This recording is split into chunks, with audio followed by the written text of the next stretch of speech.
Before books could be easily found, before inked pages filled with neat handwriting could be tucked into chests or read at leisure, knowledge lived almost entirely in the minds of people.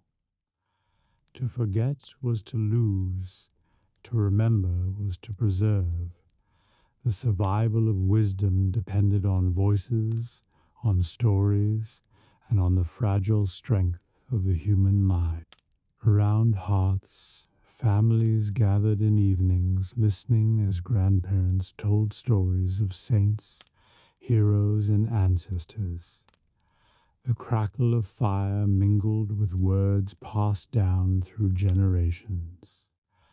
A tale of a miraculous healing at a distant shrine, the story of a knight who defended the town from raiders, or the parable of a farmer who shared his last loaf of bread. All these lived in spoken memory. These stories were entertainment, but they were also lessons: how to live, how to trust, how to endure hardship with faith. Children learned by ear long before they learned by eye.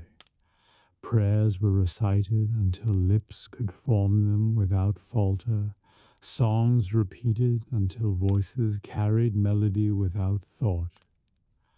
Mothers taught rhymes that doubled as guides, when to sow seeds, how to count sheep, how to tell lie by the sun's shadow. Fathers instructed sons through proverbs, short sayings that condensed lifetimes of wisdom into phrases small enough to carry always in mind. Measure twice, cut once. Trust God, but tether your horse. The wheat listens to the rain. Such sayings were the everyday manuals of medieval life. Songs were powerful vessels of memory. Work songs kept rhythm for plowing, reaping, or rowing boats. Each verse reminded workers of order and timing, when to lift, when to strike, when to rest. Lullabies whispered to infants were what only for sleep, but also the first teachings of prayer.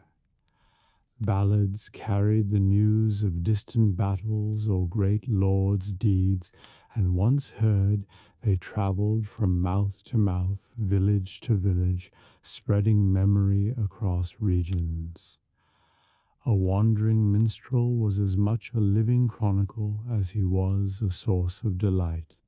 In markets, memory guided trade. Few could write debts or keep ledgers. Instead, merchants remembered who owed what, and trust was carried in the word of the buyer. Bargains were sworn aloud, witnessed by others whose memory served as record.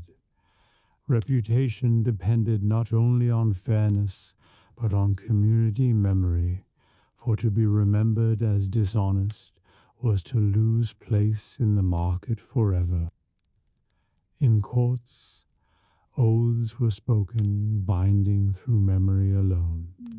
Land was granted, marriages sealed, disputes settled by words sworn aloud before witnesses. Those who heard were charged with remembering, and testimony years later often rested not on parchment, but on the living memory of neighbors. Forgetting was dangerous, for it could unravel bonds of trust that bound society together. Even the rhythm of year was held in memory. Villagers knew from observation and inherited sayings when to sow barley, when to shear sheep, when to expect floods or frosts. Clouds, bird flight, the color of dawn, these were signs remembered and compared across years. Memory of past harvests, of bitter winters, of years when locusts came or when rains drowned fields, all formed the farmer's unwritten almanac. Children were trained in memory as carefully as in craft. A boy apprenticed to blacksmith learned first not by hammering but by watching, by recalling each step, by repeating words of his master until every movement of arm and hand became second nature. A girl taught spinning repeated her mother's instructions until fingers knew what lips could recite. Memory was as much in body as in mind, skill etched into muscle as well as thought. Monks and priests cultivated memory as sacred duty. Novices memorized psalms until they could chant all 150 without book, their voices blending in perfect unison at dawn and dusk. Sermons were recalled and retold, spreading from one parish to another. Some monks practiced elaborate systems of memory palaces, imagining great halls where ideas were stored as pictures, each alcove holding a prayer or verse. To remember Scripture was to carry God's Word always at hand. The art of memory itself was studied. Scholars described it as a garden in which thoughts were planted, tended, and harvested when needed. Others compared memory to a chest filled with treasures where one must keep order to avoid losing what was placed inside. To forget was to misplace a jewel. To recall was to find it again, polished and bright. Yet memory was not flawless.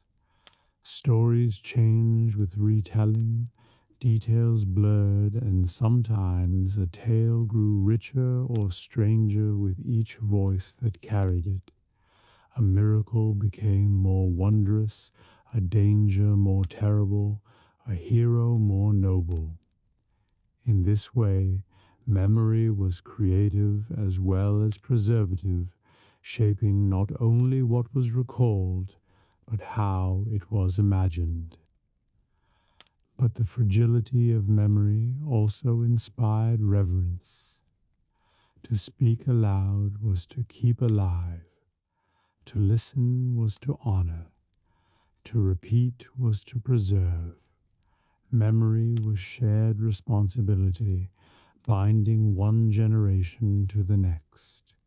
Elders carried the heaviest burden, for when they died, knowledge might vanish unless it had been faithfully taught to the young. In this world of memory, silence was feared as much as ignorance.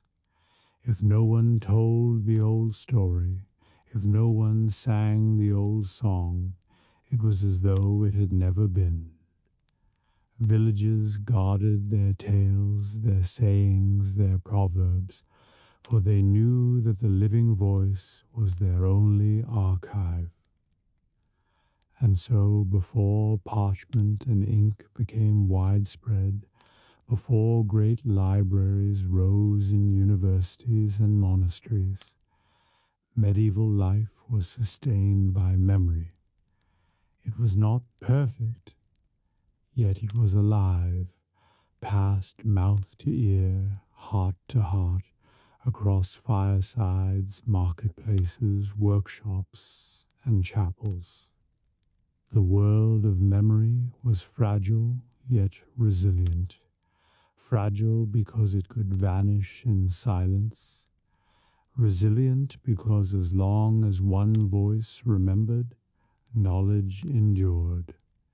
In this way, the medieval mind was both library and book, each person a page in the great unwritten record of their age. And so the story of medieval learning begins thence with parchment, nor ink, nor universities, but with the simplest and most enduring vessel of all, the human memory. If memory was the first library of the medieval world, then writing was its fragile attempt to make memory endure. To set words down upon parchment was to wrest them from breath and place them in a form that could last beyond a single lifetime. Yet the written word was rare, precious, and costly, and its creation was a labor measured in hours, days, and years. A book in the Middle Ages was no simple thing. Parchment was made from animal skins, scraped smooth, stretched upon frames, whitened and prepared with care. Each page bore traces of life it had once held, faint veins, tiny imperfections. To create even one volume, a flock of sheep might be required, their skins transformed into the silent fields upon which words would grow. Ink, too, was crafted by hand, soot mixed with gum, oak galls crushed into dark liquid, iron salts stirred into gleaming black. Each scribe kept his own recipes, guarding secrets as carefully as any cook. Quills were cut from feathers, their nibs sharpened to the desired fineness, shaped again and again as they wore down with use. The act of writing was deliberate and slow. Scribes bent over desks in scriptoria, candles flickering, bodies stiff from long hours. Each letter was shaped with patience, each word set down as though it carried weight of eternity. Errors were scraped away with knives, carefully corrected so that page would not betray a stumble. To read was itself rare. Most villagers lived without written words, their learning carried in memory and voice. But those who could read, monks, clerks, nobles, and some merchants, held a power both practical and profound. A contract written could bind generations, a charter could grant land, a law preserved in script could guide a kingdom. Illuminated manuscripts were the jewels of written culture. Their margins blossomed with vines and flowers, saints shone in gold leaf, beasts crept across borders of text. To open such a book was to glimpse heaven upon earth. The labor of illuminators was worship made visible, prayer turned to pigment, devotion painted into permanence. In monasteries, Bibles were copied word by word, line by line. Psalters, books of hours, hagiographies of saints. These were works of both scholarship and sanctity. Each letter was thought of as seed, planted to bear fruit in souls of readers. The written word was not only preservation of knowledge, but offering to God. Not all books were sacred. Chronicles recorded history, mixing fact with legend, preserving memory of kings and battles. Bestiaries described animals, both real and fantastical, blending observation with moral lesson. Herbals listed plants and their healing powers, half science, half folklore. Even these secular works were infused with awe, for to write was to participate in act of creation itself. For students, books were windows into worlds otherwise unreachable. In universities, a single volume might be read aloud to dozens, each student copying in his own hand, building his own collection of knowledge. To borrow a book was to take on great responsibility, often sworn with oaths, for their value was greater than coin. Yet books were vulnerable. Fire could reduce centuries of labor to ash. Floods could blot ink into nothing. Wars scattered libraries, thieves carried off precious volumes, careless hands ruined delicate parchment. Thus, to write was always a wager against time, a hope that memory preserved in ink might outlast forces that sought to erase it. And still, books multiplied slowly, passing from hand to hand, town to town, monastery to monastery. Each copy made by human hand, each word repeated in patience, each image repainted with love. The written word spread not in floods, but in streams, each book a river flowing into another, carrying knowledge with it. Villages, though rarely able to read, still felt power of written word. A charter read aloud in market square declared freedoms or duties. A priest reading gospel at Mass made divine truth present through voice shaped by script. To see a book unopened was to sense its authority, as though wisdom itself dwelt within its pages.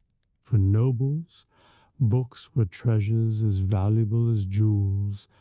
They kept them locked in chests, displayed them in halls, commissioned volumes with their coats of arms painted proudly. To own a book was to own both prestige and power, a sign of wealth and learning. And yet, even among the humblest, writing made its way. A merchant's ledger might carry simple marks of trade. A village priest might keep a list of tithes. A child might scratch letters into wax tablet. Slowly the written word descended from cloister to town, from noble hall to common square.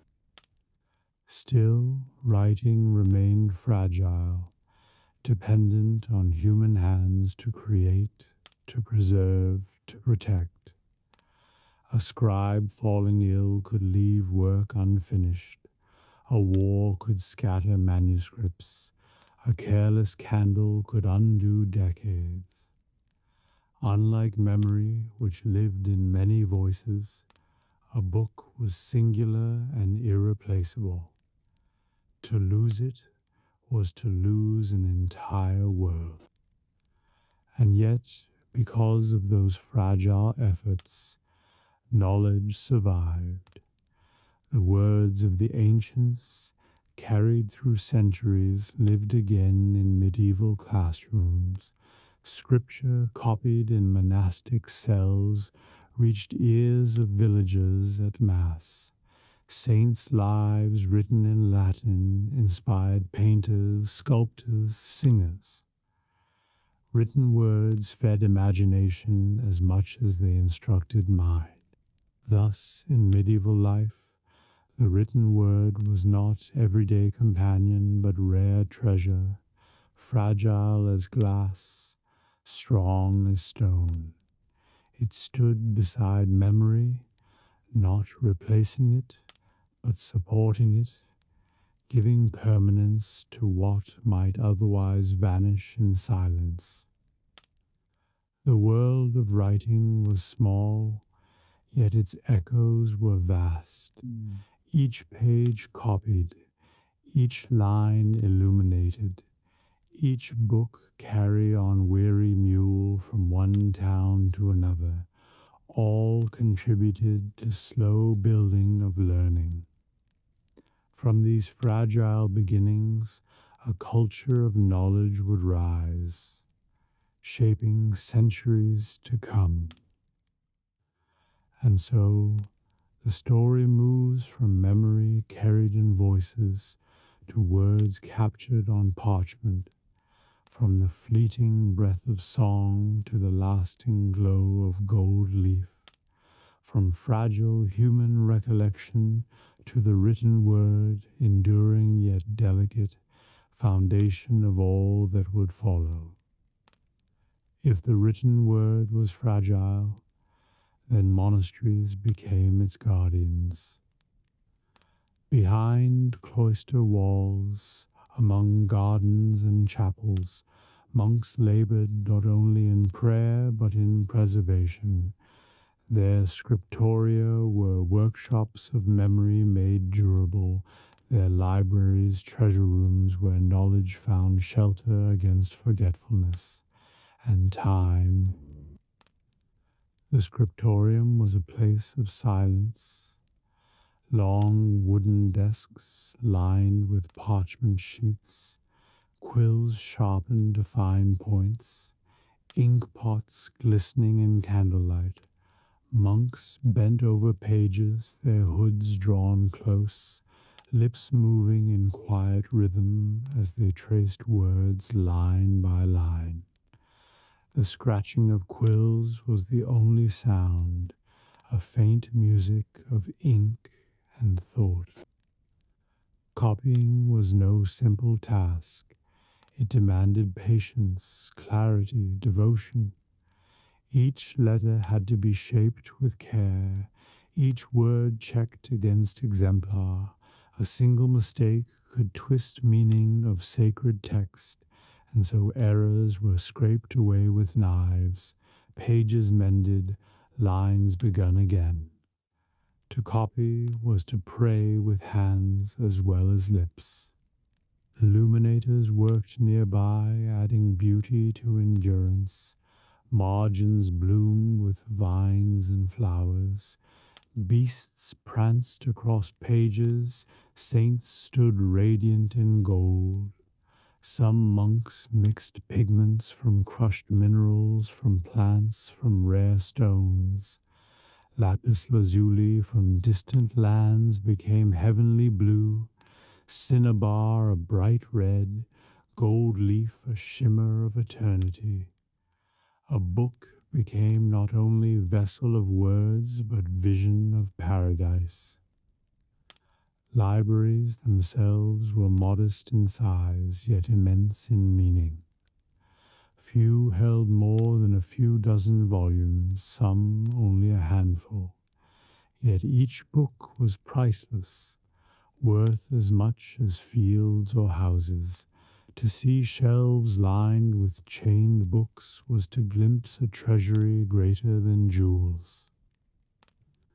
Books were often chained to desks or shelves, not out of mistrust, but to ensure they remained in place, always available for study. To borrow a book was to enter into solemn obligation, sometimes sworn with oath. These volumes were not private possessions, but communal wealth, preserved for all time. Monks read not in haste, but in meditation. A practice called Lectio Divina guided them to read slowly, to pause, to repeat, to let words sink into heart. Knowledge was not rushed, but savored, each phrase weighed like morsel of bread. In this way, library became not only place of preservation, but of transformation. What texts filled those shelves?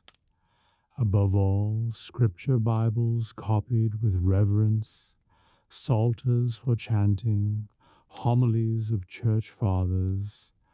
Alongside these lay hagiographies, lives of saints written to inspire, chronicles of history mingling fact and miracle, commentaries on theology and law.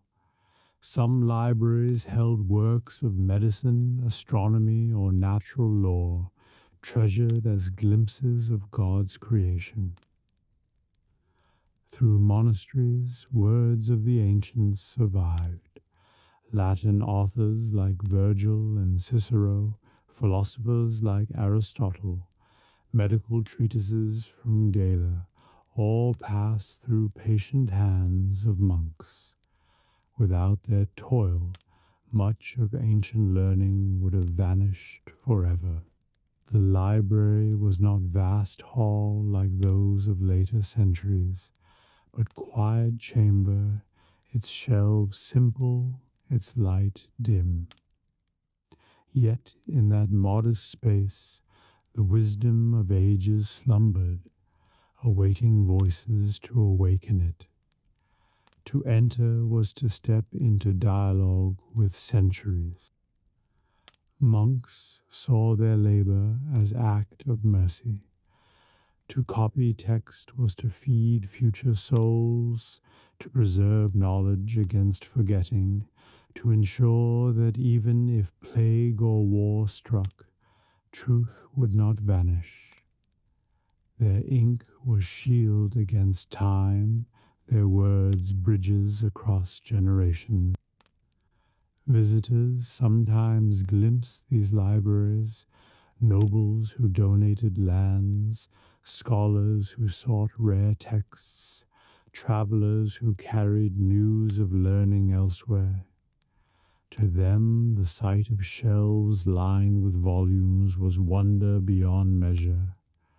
For an age when most knew only memory, to behold book after book was to see memory made visible, multiplied, enduring. But libraries were safe from loss. Fires consumed some, lightning striking towers, sparks falling upon parchments. Invaders looted others, carrying volumes far from cloisters where they had been born. Floods, neglect, or simple decay claimed many. What survives today is but fraction of what once was, yet even that fraction shapes worlds still. In long winters, monks read aloud to one another by firelight, voices carrying words into air once more. Books were silent but alive, made flesh again in sound. In such moments, library was no mere storehouse, but living memory, shared anew each time voice touched page. Children brought as novices learned reverence for books early. They were taught to handle volumes with care, to bow heads before scripture, to copy letters upon wax tablets before ever touching parchment. Their formation was as much about respect for knowledge as about faith. And so, within monasteries, the fragile written word was given roots, copy by copy, page by page, a chain of memory stretched across centuries. Monastic libraries were grand in number, but immense in significance, anchors of learning in a sea of forgetting. The world beyond might be loud with markets and wars, but inside cloister walls silence guarded treasure. The whisper of pages turning, the flicker of candles upon script, the steady rhythm of prayer. These were sounds of civilization enduring. Thus, the story of medieval knowledge rests upon these quiet chambers, where monks bent over desks, where shelves bore chained volumes, where words of scripture and scholars alike found refuge. Without the monastic library, the thread of learning might well have been cut. With it, the fragile written word found sanctuary, preserved until time was ready to awaken it anew. From the silence of cloisters, learning began to spill outward into towns. By the 12th century, the thirst for knowledge grew too large for monastery walls alone. Cities stirred with new life, trade routes opened, populations swelled. And with this change came a hunger for study, for teaching, for a place where masters and students might gather together. Thus was born the university, not a single building, but a community of minds woven into the fabric of the medieval town. Paris, Bologna, Oxford, and later Prague, Salamanca, and Padua, these names echoed through Europe as centers of study. Each had its own flavor. Bologna was famed for law, Paris for theology, Oxford for philosophy and the arts. The university was not the invention of one man or one city, but the flowering of many streams of learning into one broad river. At first, teaching happened in borrowed spaces. Masters lectured in cloisters, in churches, in rented halls above shops. Students crowded benches, candles guttering, parchment and wax tablets in hand. To attend university was not to enter a grand campus, but to join a bustling town of study, where streets themselves became corridors of learning. Life of students was hard. Most were young men, some scarcely older than boys, leaving families to live in cramped lodgings with straw mattresses, bread crusts, and thin ale. They walked through rain and mud to lectures, often in bitter cold, with little food and less comfort. Yet their minds burned with hunger greater than their stomachs, hunger for knowledge. Masters spoke in Latin, the universal tongue of learning. Students copied furiously, scratching notes upon wax tablets, later transcribing into parchment. Books were few, and so the word of master was their primary source. To hear a lecture was to drink from well, and each word was precious. Teaching followed rhythms of disputation. A master would pose a question, whether angels could move stars, whether law was rooted in nature or command, whether soul knew truth by reason or revelation. Students debated, citing authorities, weighing arguments. The disputation was exercise of mind sharpened as a sword, training not only memory but reasoning. Degrees grew from these studies. A bachelor's degree marked a student who had mastered basics, a master's degree one fit to teach. To stand before fellow scholars and defend thesis was to step into ranks of learned. Knowledge was not only preserved but multiplied, passed from master to student to next master in unbroken chain. Universities also brought tension. Students, young and restless, filled towns with noise.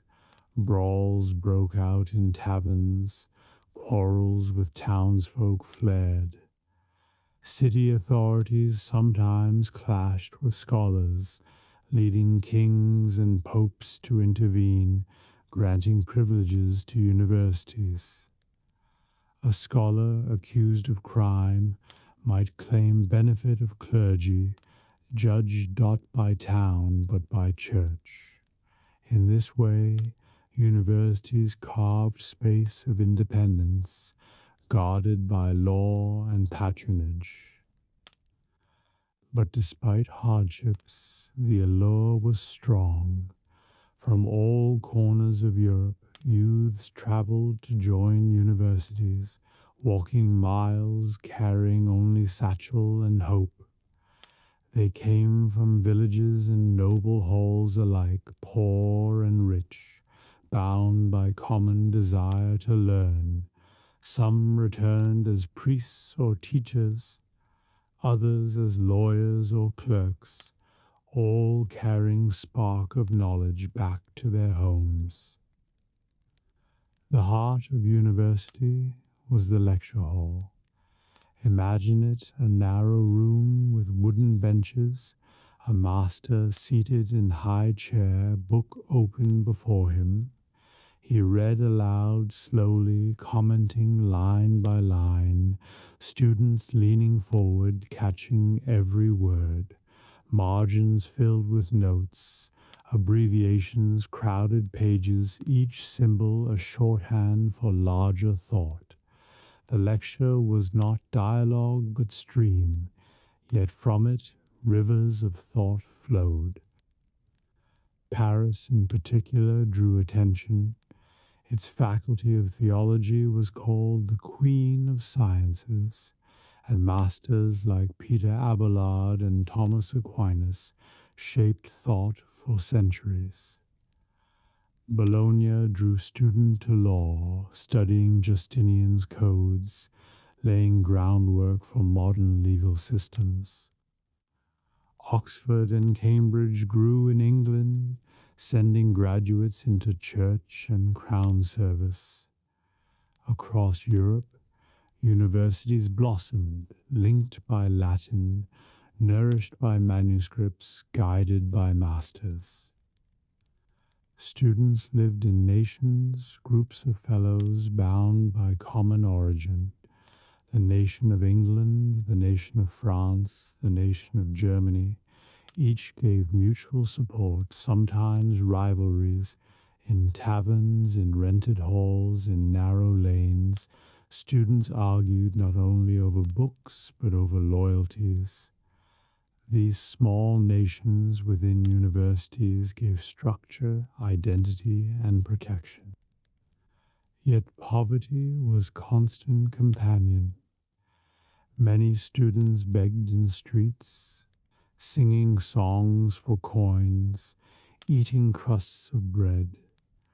Wealthy patrons sometimes gave alms, nobles sometimes sponsored studies.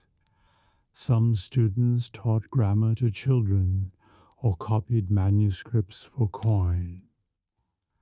To study was to sacrifice, yet many judged it worth the hunger. For women, universities were closed, yet some found ways at edges. Nuns in convents studied scripture and copied texts. Queens and noblewomen sometimes employed tutors, and learned women occasionally astonished with wisdom, though often barred from formal halls. Their absence was keenly felt, their voices rare, yet traces of their influence linger. Universities changed towns too. Bookshops sprang up, parchment sellers thrived, inns filled with scholars, taverns echoed with debate. Knowledge became not only cloistered but public, woven into rhythm of city life. Towns gained pride in their scholars, when brawls caused grief.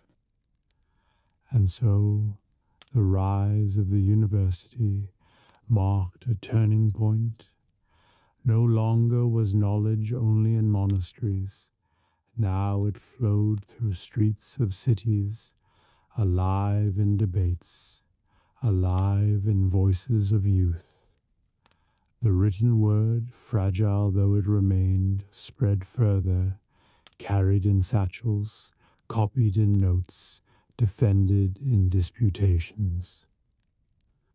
From these beginnings, the medieval university became forge of thought. It tempered memory with writing, tradition with inquiry, authority with debate. Out of its narrow halls would come ideas that shaped law, theology, philosophy, and science for centuries. Thus, the rise of the university was not sudden, not grand, but steady, a gathering of students, a speaking of masters, a hunger for knowledge spilling into towns, from cloisters to classrooms, from chants to disputations.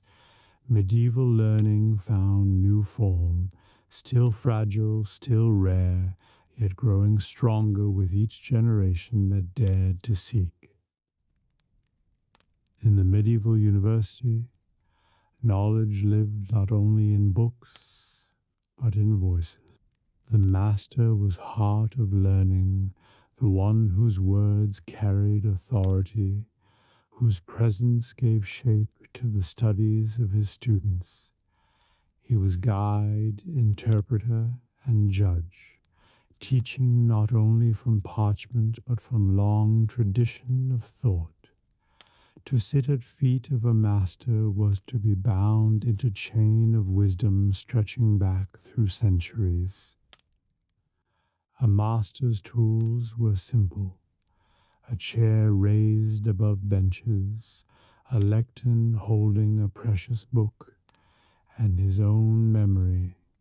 He opened text, perhaps Aristotle, perhaps the Bible, perhaps writings of church fathers, and read aloud slowly, sentence by sentence. Between each phrase he paused, explaining, commenting, unfolding meaning like petals of a flower. Students bent over their wax tablets, scratching notes in hurried shorthand. The words spoken by the master were their lifeline, for books were rare, and only through lecture could text be truly learned. Later, in rented rooms lit by dim lamps, students expanded rough notes into fuller form, committing them to parchment, passing copies among friends. Thus knowledge multiplied, not by press of machine, but by chain of ears, hands, and pens. Teaching was not passive. Disputation was art by which masters sharpened minds. A question was posed whether world had beginning or was eternal, whether law was rooted in God's will or human reason, whether angels could move stars in heaven. Students rose, argued positions, cited authorities. Masters guided, corrected, pressed harder, forcing pupils to think not only by memory, but by reason. The figure of the master commanded respect. His robe and cap marked his authority. His words carried weight in lecture halls and in streets. Yet he was also vulnerable, his reputation tested daily, his errors noted, his skill judged by sharp young minds. To be a master was to live in constant balance between dignity and demand. Some masters became famous, their names carried across Europe. Peter Abelard drew crowds in Paris, his bold questions sparking both admiration and scandal. Thomas Aquinas, calm and methodical, wove theology and philosophy together into synthesis that shaped centuries.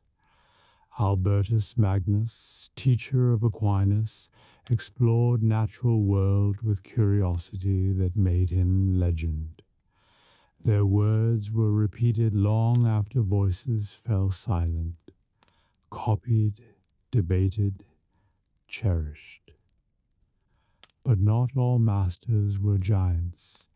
Many were modest men, teaching grammar or logic to restless youths enduring meager pay and cramped lodgings. They labored patiently, planting seeds in minds of students who would surpass them. Their names are forgotten, but their work endured in lives they shaped. The relationship between master and student was formal, yet also personal. A student might live in household of his master, serving at table, assisting in copying texts, receiving counsel beyond classroom. In return, master offered guidance, sometimes protection, sometimes stern correction. Bonds of loyalty and gratitude often lasted a lifetime. Authority in teaching rested not only in voice of master, but in chain of tradition. Aristotle, Galen, Augustine, these were pillars upon which lectures rested. To teach was to comment, to explain, to harmonize voices of past. Yet within that commentary, masters found room to innovate, to question, to nudge thought into new paths. The art of commentary itself became discipline. A master would take text line by line, glossing difficult words, explaining arguments, adding examples from daily life. Margins of manuscripts filled with notes, some brief, some expansive. Over generations, these commentary became vast forests of thought, layered upon original texts like vines upon ancient trees.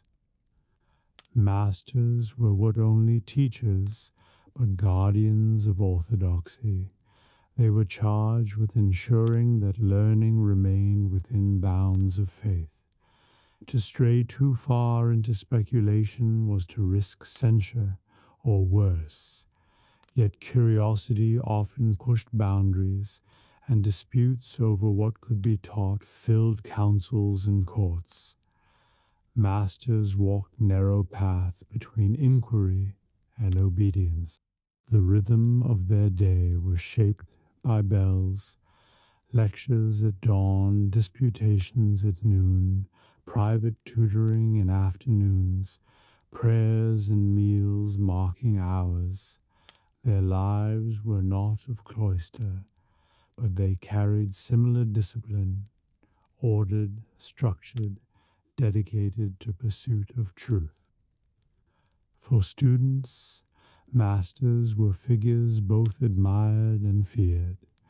Their corrections could be sharp, their questions cutting. Yet when praise was given, it was treasured, carried for life. To be recognized as promising by one's master was to step into a world of possibility. Even outside lecture halls, masters were consulted, princes sought their counsel, bishops relied on their opinions, towns respected their judgments. The authority of learning extended beyond parchment and disputation into affairs of church and state. But teaching was not always lofty. Masters also dealt with noise of crowded rooms, with student distracted or unruly, with quills breaking, ink spilling, candles guttering. Their patience was tested as surely as their wisdom. In these small struggles, their dignity was forged as much as in grand debates. The memory of great masters endured. Students wrote of their mannerisms, their turns of phrase, their gestures. Abelard's fiery energy, Aquinas's calm silence, Albertus's restless curiosity. These portraits remind us that masters were not voices only, but living men with strengths and weaknesses alike. And through them, medieval knowledge flowed. They did not invent everything they taught, but they gave life to words, carried wisdom across generations, and trained minds that would carry Europe into new ages.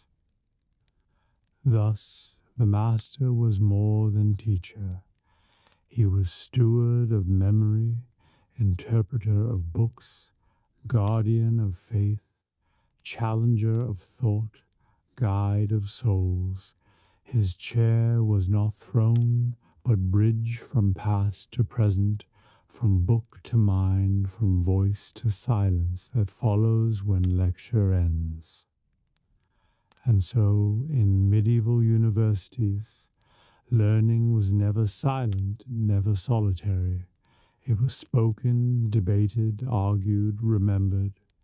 Teachers and masters gave shape to knowledge, their voices echoing across centuries, their lessons living still in words preserved, in traditions handed down, in questions that continue to stir minds today.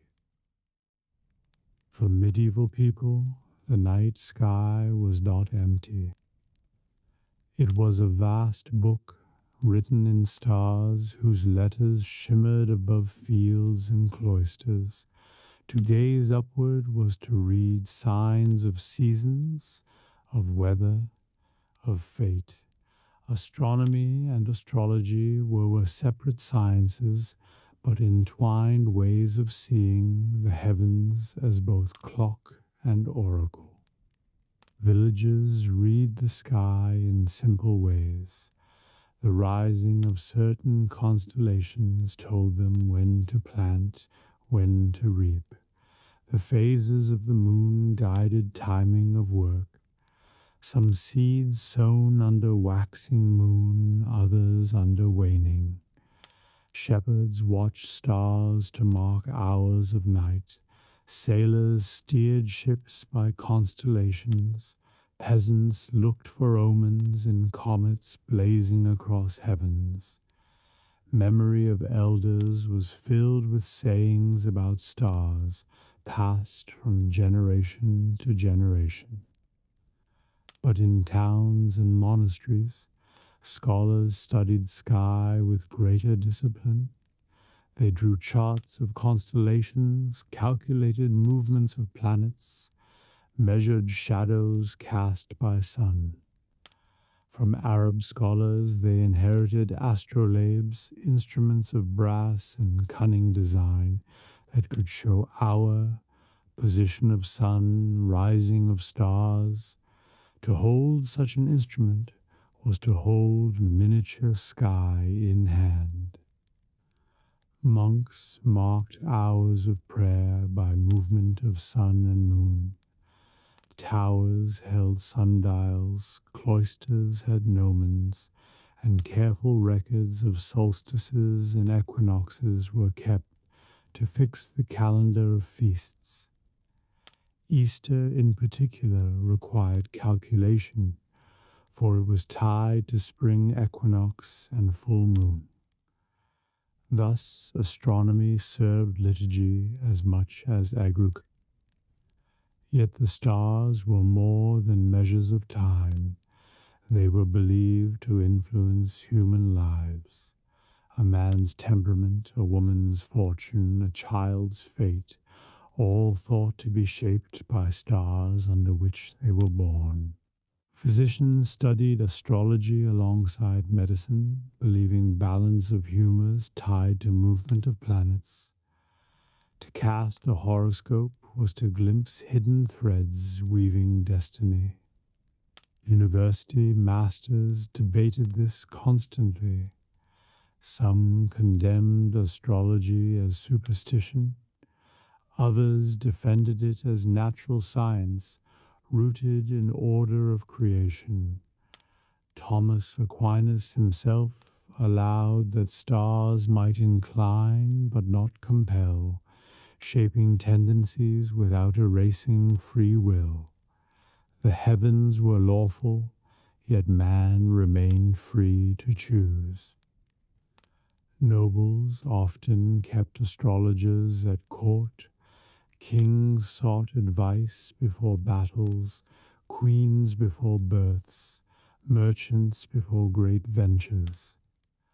A favorable conjunction of planets might encourage war, an ill-starred sky counseled delay. Though church often warned against excess, fascination with stars persisted, woven into politics as into medicine.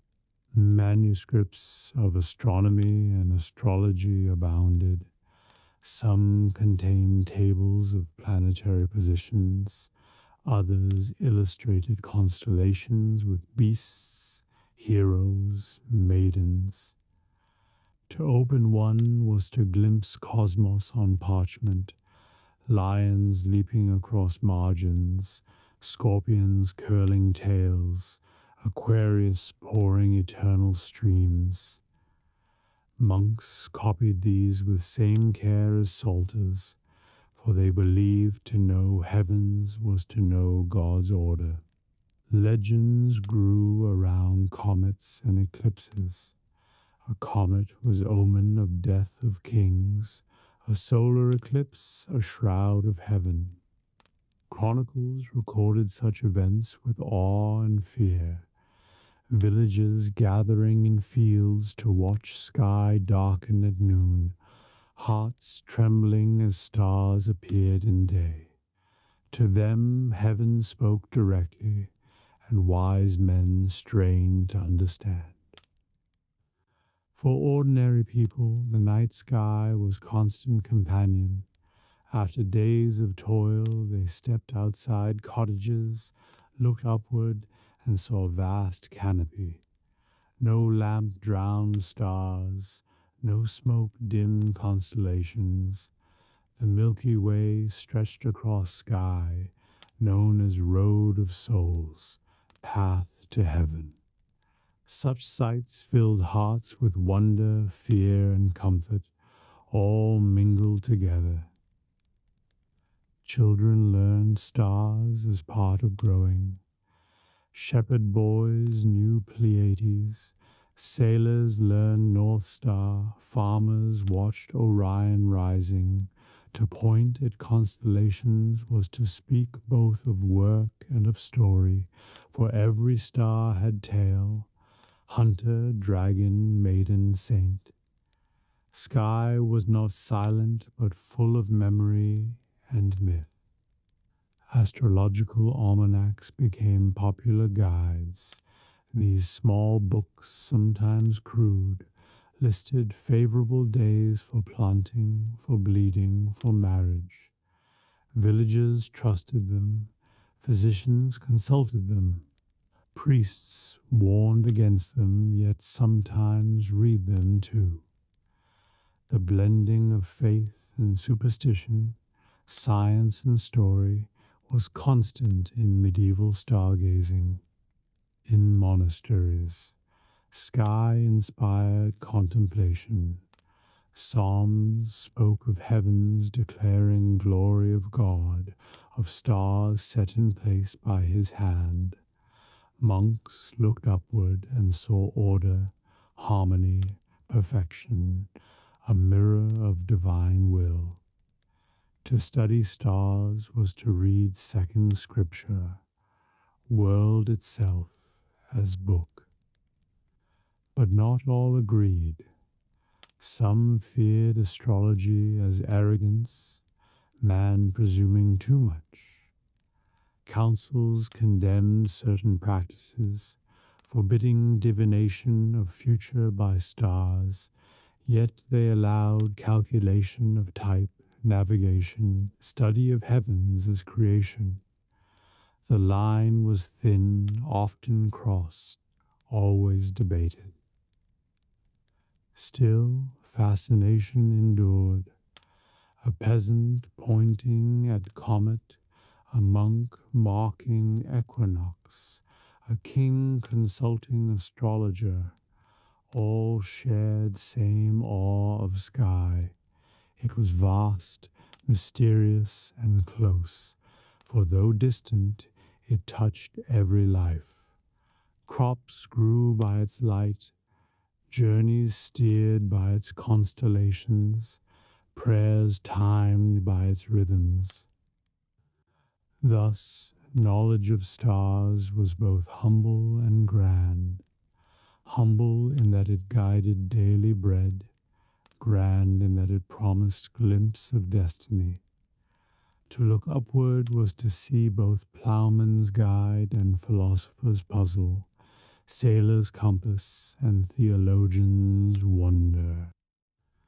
And so medieval learning lifted eyes beyond earth, from furrows of field to towers of cathedral, from peasant to master, all gazed upward, reading sky as book written for them. Knowledge of stars was never mere curiosity. It was bond between heaven and earth, between man and mystery, between time and eternity.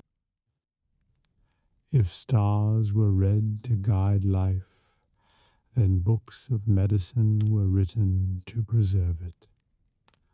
Among all the manuscripts copied and studied in the medieval world, none were more prized by healers than the works that promised to ease pain, cure illness, and prolong breath. These books were not merely collections of recipes, they were treasure chests of wisdom, drawn from centuries and cultures, blending memory, faith, observation, and imagination. At their root lay the teachings of ancient masters. Galen, the Greek physician of Rome, spoke of the humors, blood, phlegm, black bile, yellow bile, whose balance was thought to govern health. Hippocrates offered aphorisms, brief sayings that distilled medicine into wisdom. Let food be thy medicine. Life is short, art is long.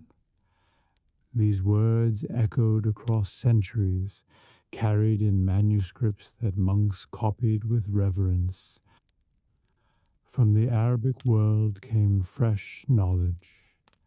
Scholars like Avicenna wrote great compendiums, blending Greek science with Islamic insight, adding herbs unknown to Europe, refining theories, correcting errors. Translations of such texts in Spain and Sicily brought new currents into medieval medicine. To hold a copy of Avicenna's Canon of Medicine was to hold bridge between civilization. Yet books were what the province of scholars alone. Village healers often could not read, but their remedies too found way into writing, gathered by clocks, recorded in vernacular. Herbals listed plants with drawings, rosemary for memory, sage for longevity, garlic against plague. Recipes were practical. Take leaves of plantain, crush, apply to wound. Others were strange. Burn hare's fur, mix with vinegar, give for fever. Some combined faith, say 3 paternosters while applying ointment. Manuscripts of medicine were colorful. Illuminations showed plants sprouting from borders, physicians examining urine flasks, patients lying in bed, saints watching overhead. To turn such a page was to enter a world where science, art, and devotion mingled. Hospitals and monasteries treasured these books. Infirmarians consulted them as they prepared broths, mixed salves, or decided when to bleed a patient. Knowledge was not fixed, but living, new remedies added in margins, notes correcting old ones, local herbs substituted for foreign. Each book grew into layered record of practice. Students in universities studied these texts as well. In Salerno, famous for its medical school, lectures were given from Latin translations of Galen, Avicenna, and Hippocrates. Young men aspiring to heal listened carefully, copying diagrams of veins, memorizing lists of herbs. The regimen of health from Salerno became popular across Europe, offering simple guidance for daily life. Rise early, bathe moderately, eat in season, pray often. Not all medical writing was sober. Some blended charms with cures, prescribing both herbs and incantations. A charm against toothache might require herbs boiled in wine and prayer spoken thrice. A cure for fever might suggest writing holy names on parchment and tying around neck. To modern eyes, these seem superstition, but to medieval mind, body and soul were bound, and healing required both. Books of medicine also traveled with merchants. Apothecaries carried compendiums of herbs. Physicians kept pocket manuals. In towns, shops sold not only spices, but knowledge of their uses. Saffron, cinnamon, nutmeg, rare and costly, were prized as medicines as much as flavors. Thus, trade in goods was also trade in cures, each spice a line in great book of health. For villagers, memory remained chief healer, but when a literate priest or clerk possessed a book of medicine, it became community treasure. People came seeking advice, remedies read aloud, recipes copied by hand.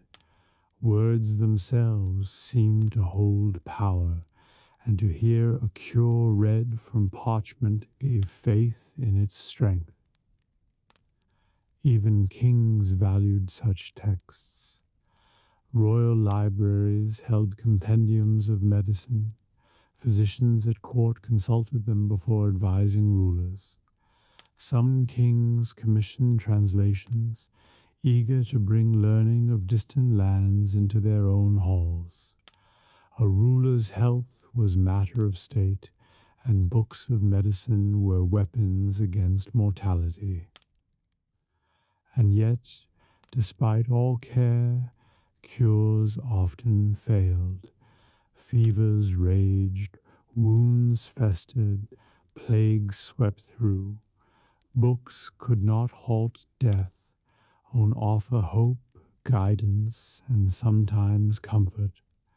Their worth lay not only in healing, but in the attempt, in the belief that knowledge might ease suffering. The language of medicine seeped into daily life. People spoke of hot and cold foods, of dry and moist humors, of balancing body with diet and exercise. Even those who never saw a medical book lived by ideas rooted in them. In this way, written words shaped unwritten lives. Some books preserved legends of miraculous healings, stories where saints intervened, where relics cured blindness, where holy water brought strength. These stood beside practical recipes, reminding that healing was not only craft of man, but gift of God. The blending of lore made these books rich tapestries. Greek philosophy, Arabic science, Christian faith, folk practice, all mingled on their pages. A single manuscript might carry wisdom of Aristotle, remedies of Avicenna, prayers of local saint, proverbs of peasant. The boundaries between science and belief were porous, and healing words held them all. To hold such a book was to hold many voices. The ancient physician, the monk scribe, the Arab scholar, the village healer, the praying mother, all spoke through ink.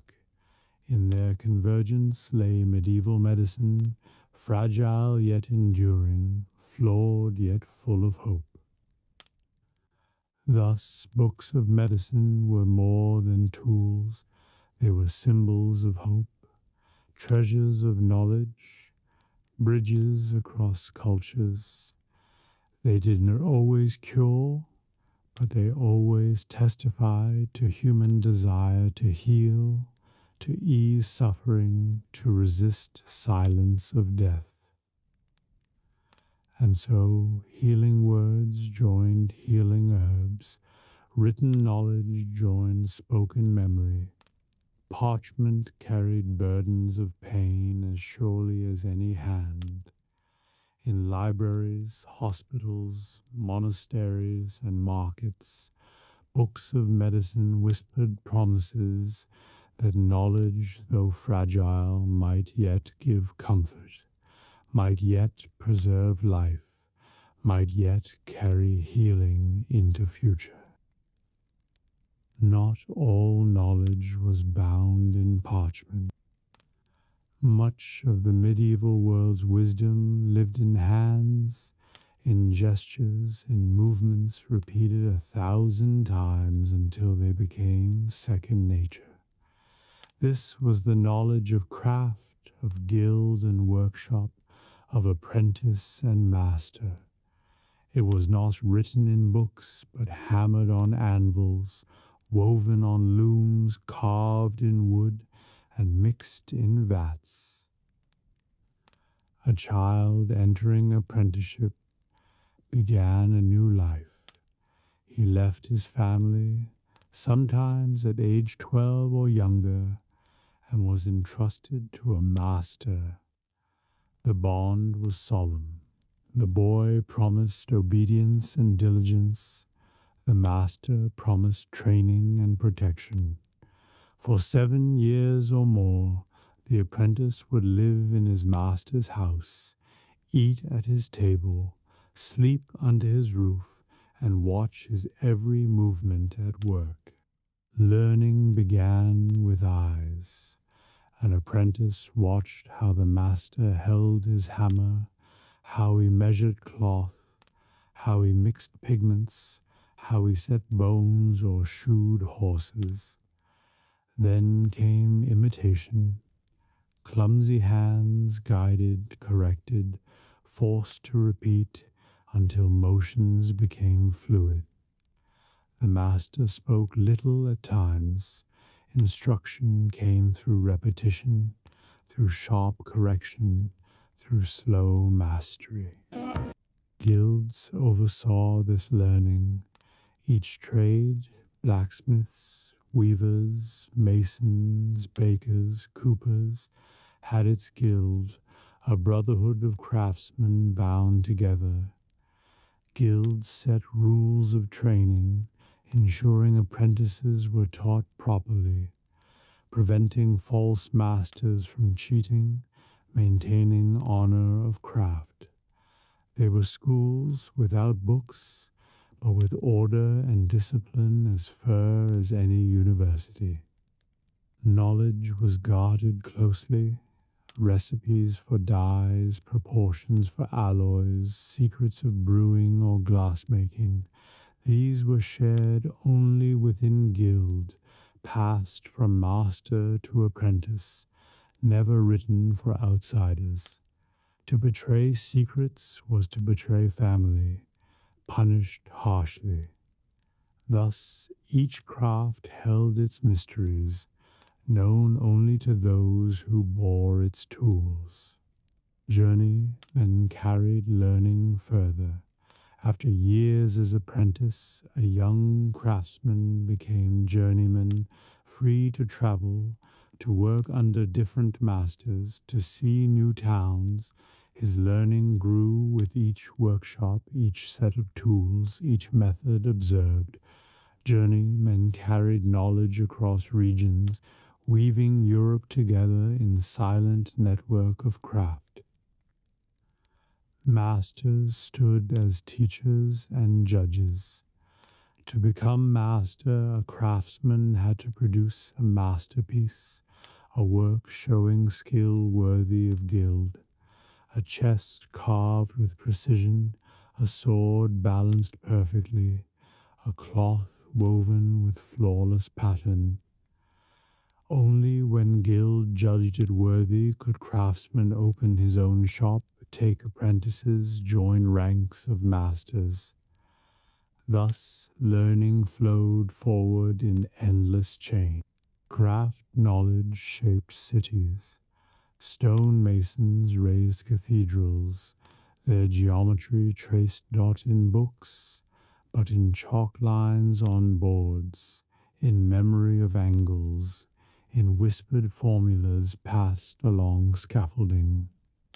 Glassmakers colored windows with alchemy of sand and fire, their secrets glowing in saints' faces. Smiths forged iron for plows and armor alike, their rhythm echoing through streets. Each trade carried science of its own, tested daily by success or failure of work. Even women's work bore deep learning, spinning, weaving, dyeing, brewing, baking. These were crafts passed from mother to daughter, from neighbor to neighbor. Recipes for bread, mixtures for ale, patterns for cloth, remedies for children, all were forms of knowledge, often unwritten yet vital. Their guilds were informal, their schools domestic, yet their wisdom fed and clothed the world. Craft knowledge was practical, yet it touched mystery. The mason who saw stone rise into arch felt wonder at harmony of line. The glassmaker who melted sand into color saw miracle in fire. The brewer, watching yeast transform grain into ale, stood at edge of alchemy. Craft was science without name, experiment without book, innovation carried by hand. Festivals of guilds celebrated this learning. On feast days, bakers carried loaves in procession, weavers displayed cloth, smiths showed weapons, banners embroidered with tools fluttered in streets. Pride in craft was pride in knowledge, for each guild knew its work preserved wisdom older than its members. Apprenticeship also shaped souls, to endure correction, to repeat endlessly, to labor in heat or cold. These formed character as much as skill.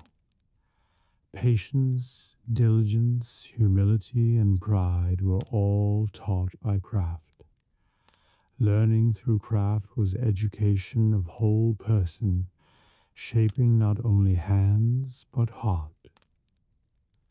Some guilds recorded statutes in writing, but most wisdom remained unwritten.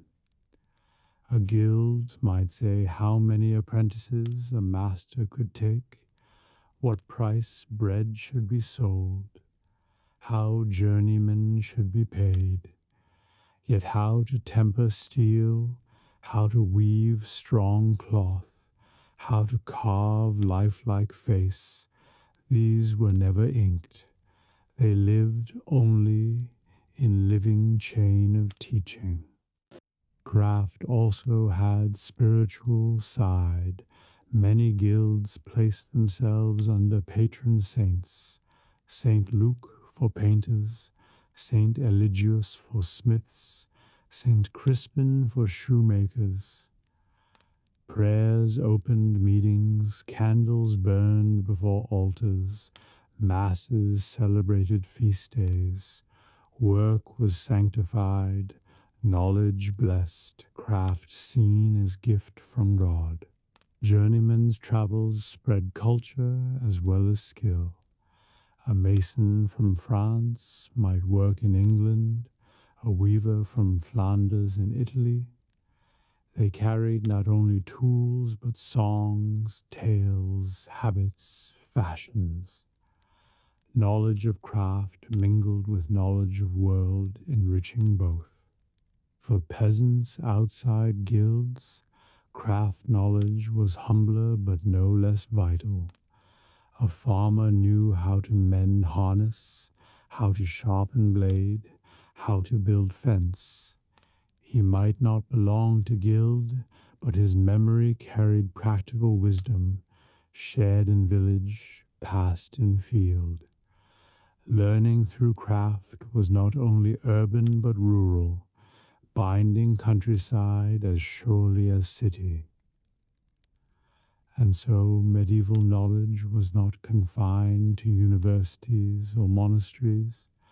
It lived in every workshop, every kitchen, every field. To learn was to do, to repeat, to perfect.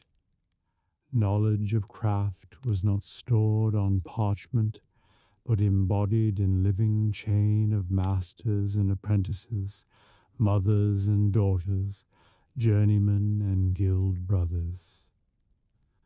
Thus, the world of craft was school in itself. Its classrooms were forges and looms, its teachers were masters, its textbooks were tools, its examinations were works produced. It was knowledge written not in ink but in skill, not in margins but in hands, not in silence but in clamor of hammer, hum of wheel, creak of loom. And through these crafts, medieval people shaped not only goods but themselves, preserving knowledge in each generation, ensuring that when without books, learning endured, alive in every strike of hammer, every thread of cloth, every loaf of bread. Not all knowledge came from masters or books. Much of what guided medieval life lived in the voices of ordinary people, in sayings repeated from grandmother to child, in tales told by firelight, in charms whispered over cradles, in songs sung during work. This was the wisdom of the folk, not written, not studied in universities, yet essential to the rhythm of daily survival. Proverbs carried much of this wisdom. A stitch in teen saves nine, make hay while the sun shines, an empty sack cannot stand upright. Each short phrase carried lesson, sharpened by centuries of repetition. Farmers judged weather by sayings, red sky at night, shepherd's delight, red sky at morning, shepherd's warning. Sailors trusted rhymes about stars and tides. Housewives remembered rules of cleanliness or thrift through jingles easy to recall. Proverbs were the pocket-sized books of the poor. Charms and spells formed another layer. Against fever one might whisper prayer 3 times while tying knot in thread. Against toothache, one might recite lines from gospel while touching sore jaw. To guard child from evil, a mother might hang sprig of rue or rowan over cradle, say words passed down through generations. Whether one believed in their power or not, such charms gave comfort, reassurance that unseen forces could be answered by spoken word. Tales carried both entertainment and instruction.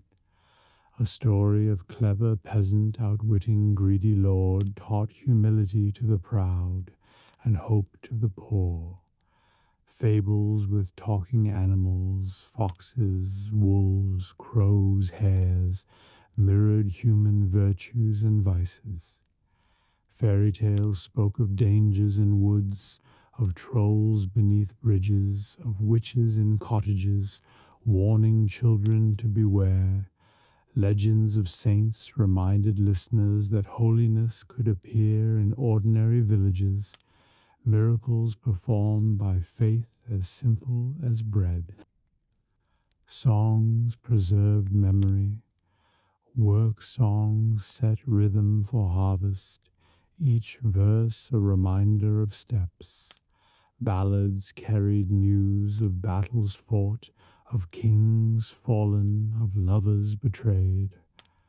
Lullabies soothed children, their melodies echoing from one cradle to the next, each generation cradled in same words. Seasonal songs marked turning of year, binding memory of times and tasks into melody.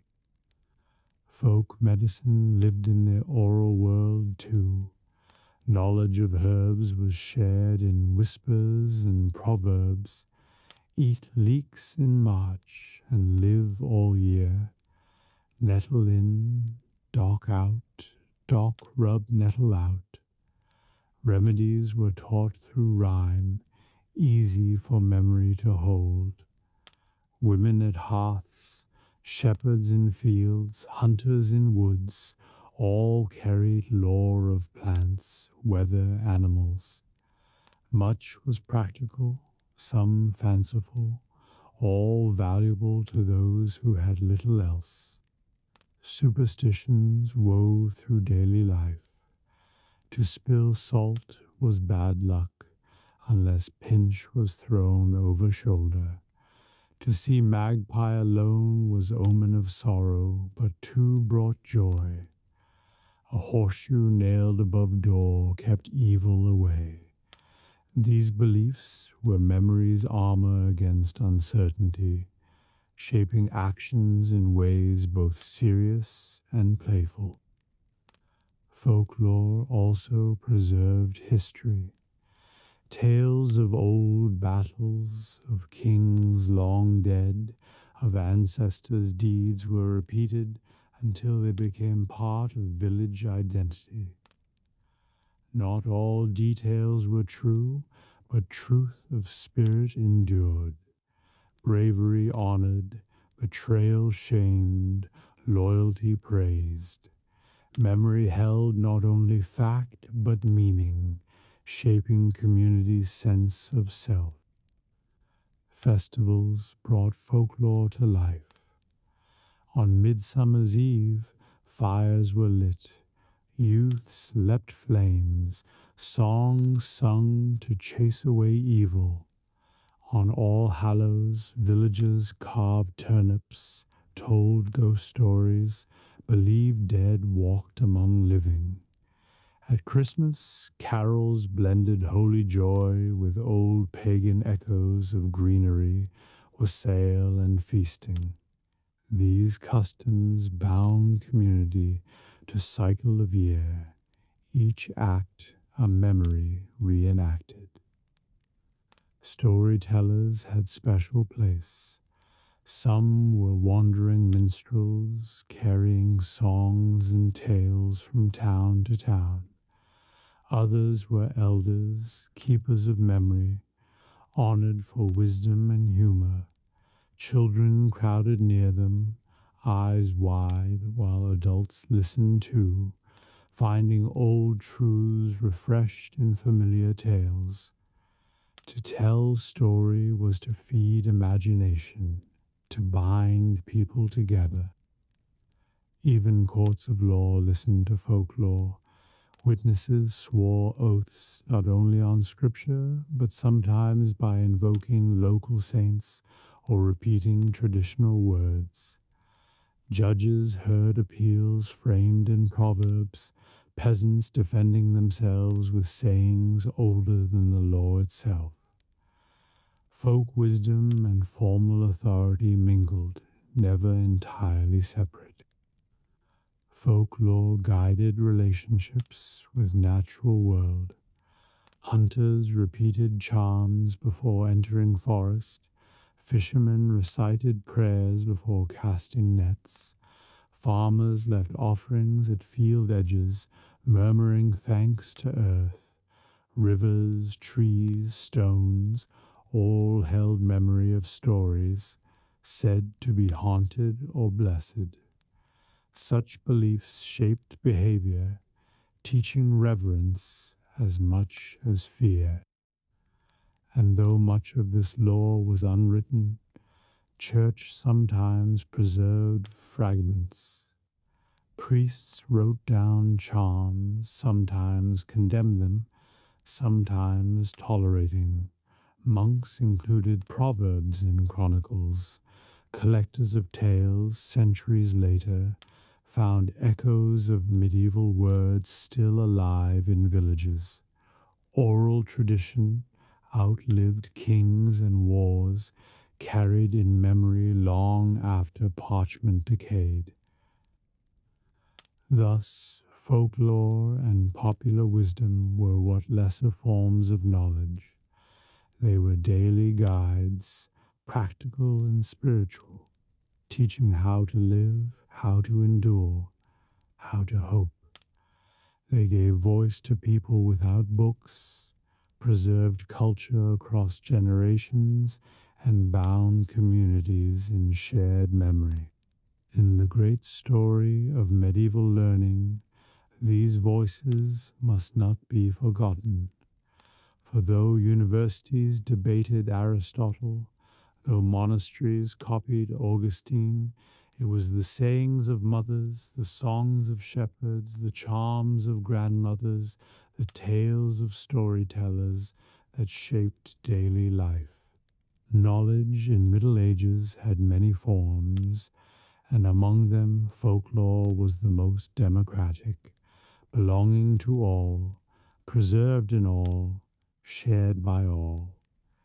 It was fragile, like spoken breath, yet enduring like heartbeat of community.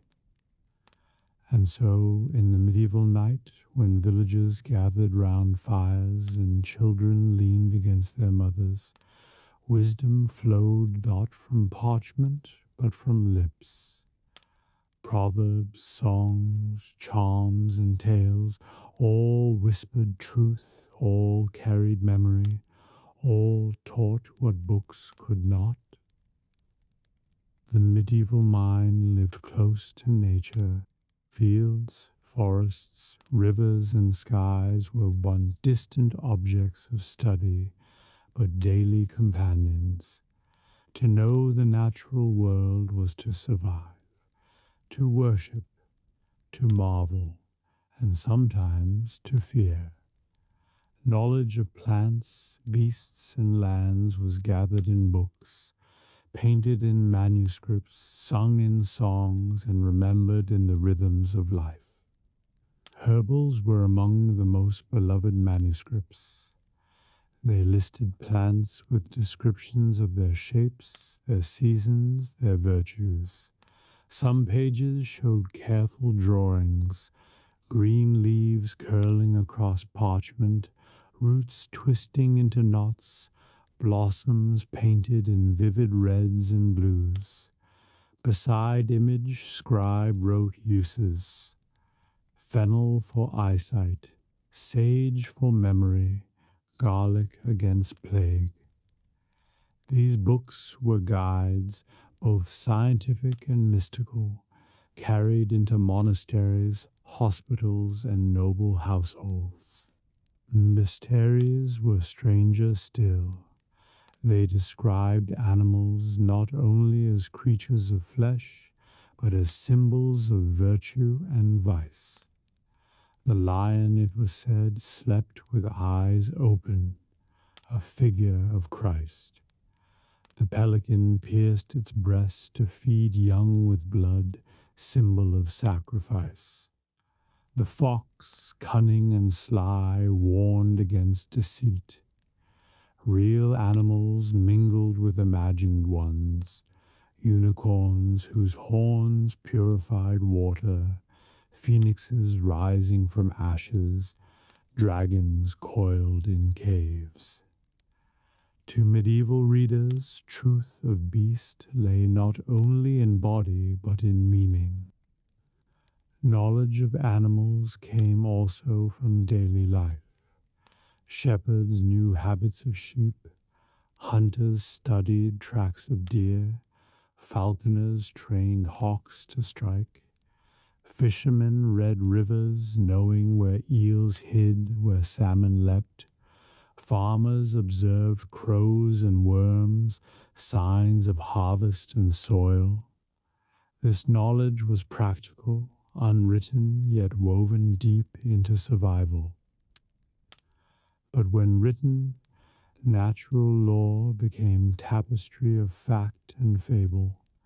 Chronicles told of elephants with castles on their backs, of whales mistaken for islands, of monstrous races said to live at world's edge, men with dogs' heads, giants, people with faces in their chests.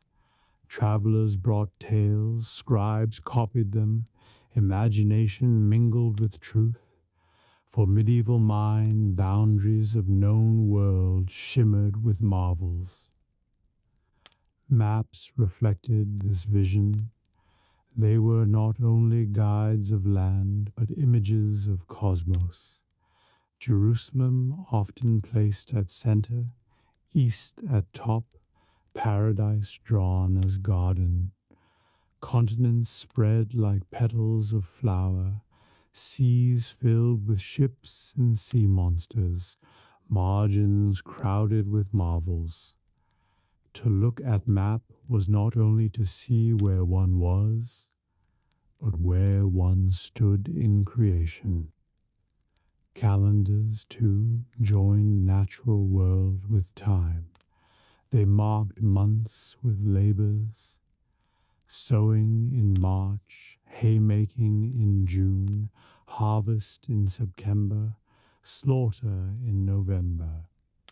Beside each month were signs of zodiac, binding work of earth to heavens above. Time itself was natural cycle, inscribed in stars, mirrored in fields. Monks recorded weather in chronicles. They noted floods, storms, comets, droughts. Such records served memory, warning of famine or fortune. Villagers, too, had sayings. If the oak before ash will only have a splash. If the ash before oak will surely have a soak.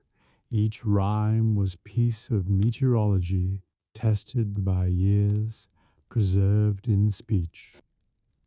Children learned nature as play. They chased butterflies, gathered berries, watched ants.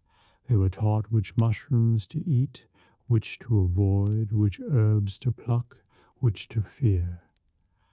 By games and tasks they absorbed lore that kept them safe, each lesson a thread in tapestry of survival. But nature was not only resource, it was also mystery.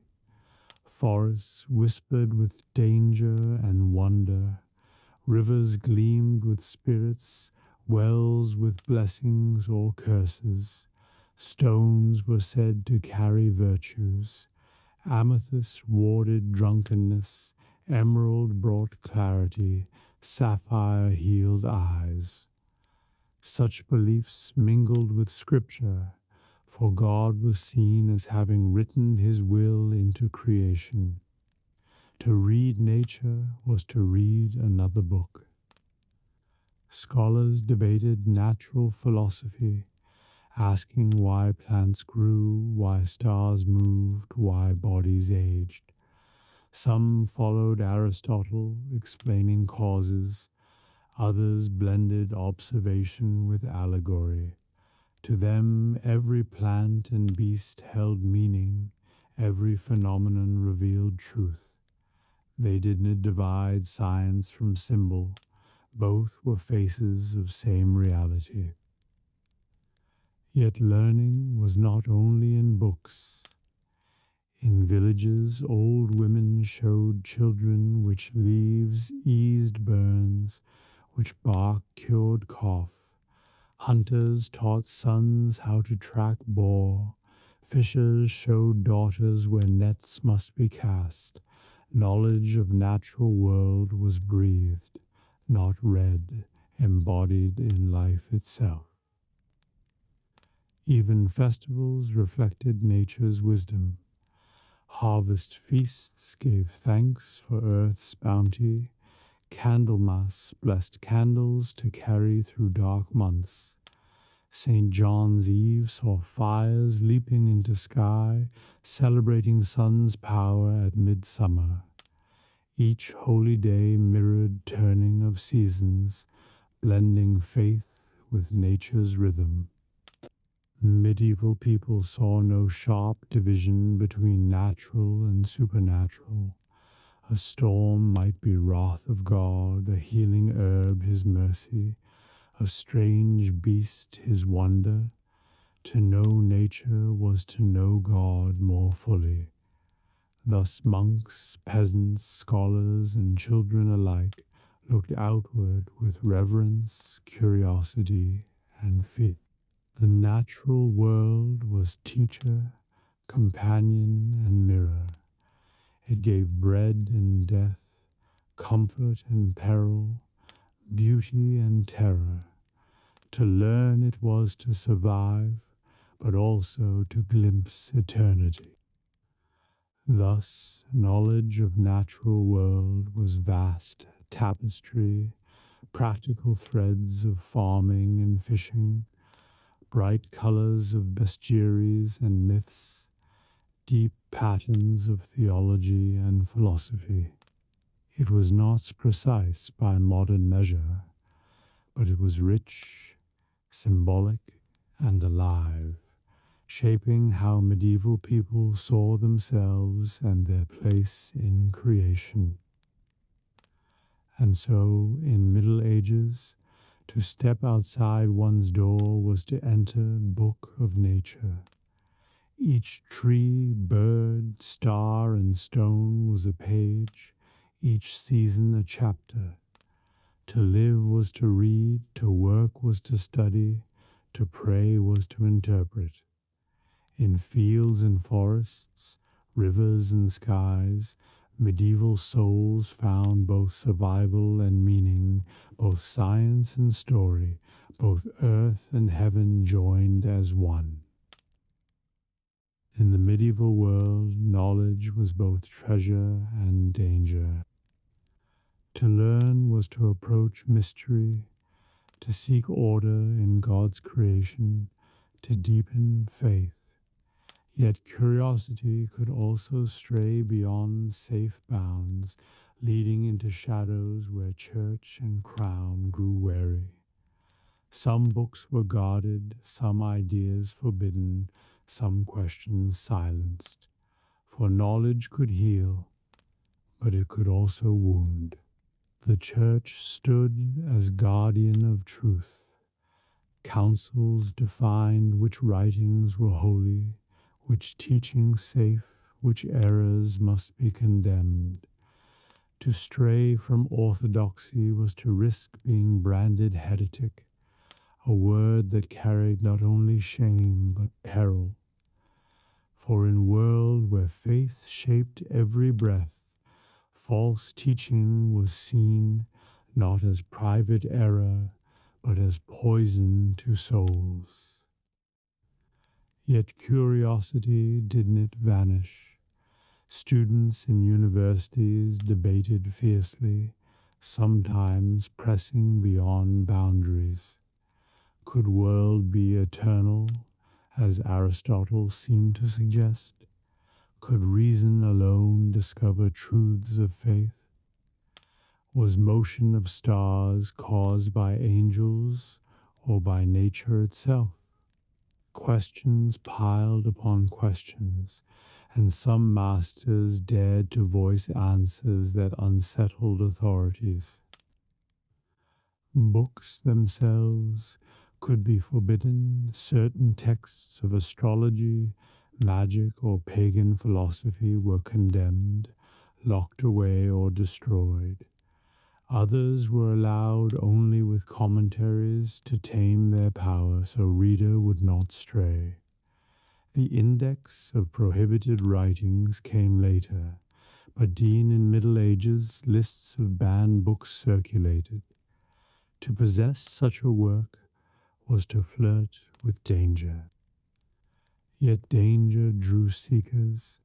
Hidden in margins of manuscripts, scribes sometimes copied fragments of suspect texts. Students whispered about forbidden ideas, passing notes in cramped Latin, testing edges of thought. Just as fire attracts, so too did forbidden knowledge beckon, promising insight, power, or freedom. Magic was greatest suspect of all. Books of charms, invocations, astrological spells, these spread quietly, often handwritten, shared in secrecy. Some contained harmless recipes, words to ease fever, signs to guard cattle. Others invoked spirits, planets, or names feared by church.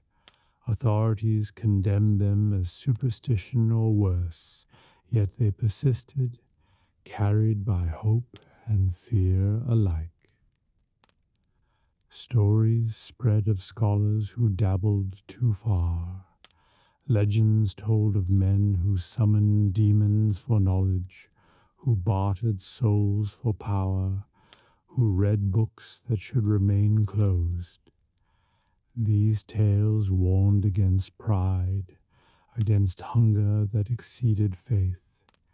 The figure of the learned magician haunted medieval imagination, symbol of knowledge unchained. But forbidden knowledge was not only magic. Heresy too carried seeds of danger. Groups that questioned churches' wealth, sacraments, or teachings were condemned, their books burned, their voices silenced. Waldensians, Cathars, and others wrote tracts, taught followers, spread ideas that challenged authority. To possess their writings was to risk accusation, trial, and sometimes death. Fear of heresy was not only fear of error, but fear of division. A village torn by false teaching was seen as sick body, needing cure. Thus inquisitors sought out books, confiscated manuscripts, examined libraries. Sometimes destruction followed, flames consuming parchment, ashes rising as warning. Yet suppression could not erase desire. Questions lingered in minds, doubts whispered in corners, books hidden in chests. Even as fire consumed some pages, others survived, copied secretly, carried across borders, sheltered in monasteries more tolerant or careless. Knowledge proved resilient, even when forbidden. Not all forbidden learning was condemned forever. Some ideas once feared were later embraced.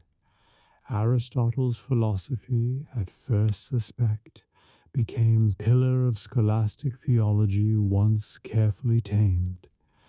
Medical texts from Arab scholars, distrusted for foreign origins, were eventually translated and taught.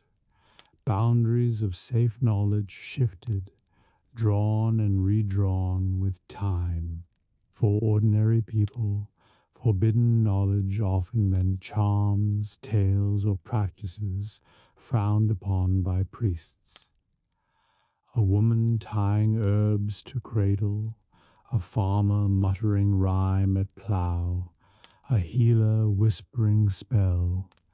These acts skirted line between custom and sin. Some were tolerated, others rebuked, a few punished.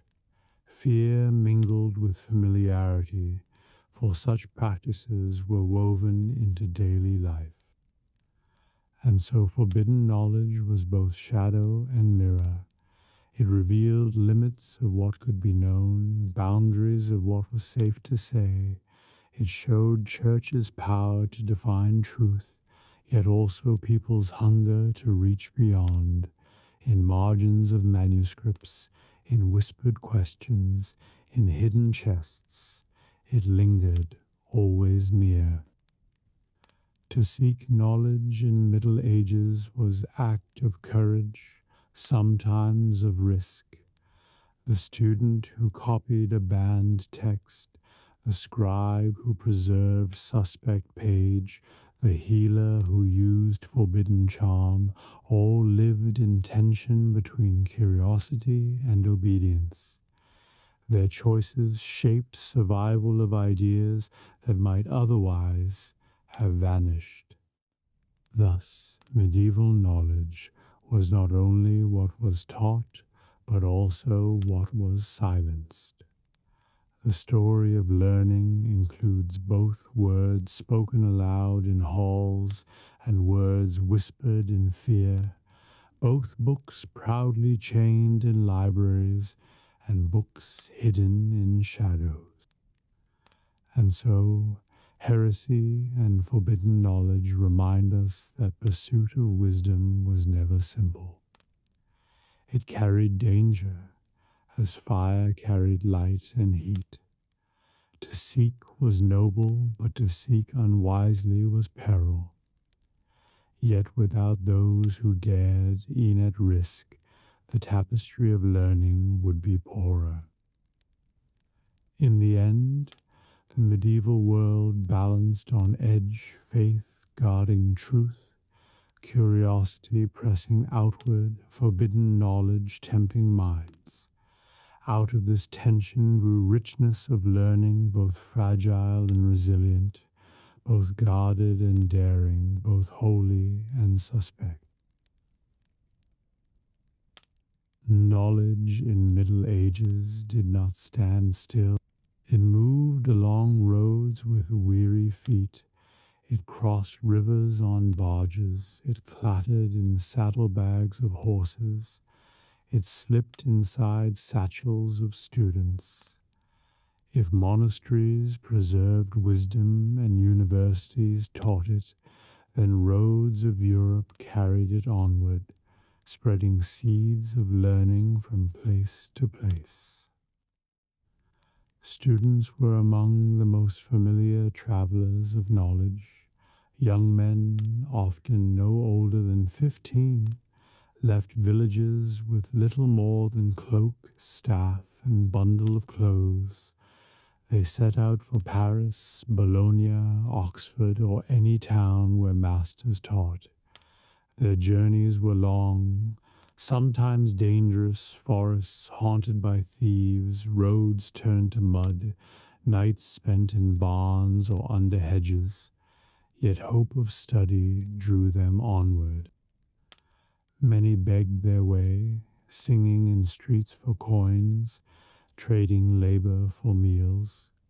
Others were supported by patrons or family savings. All carried hunger not only for bread, but for wisdom.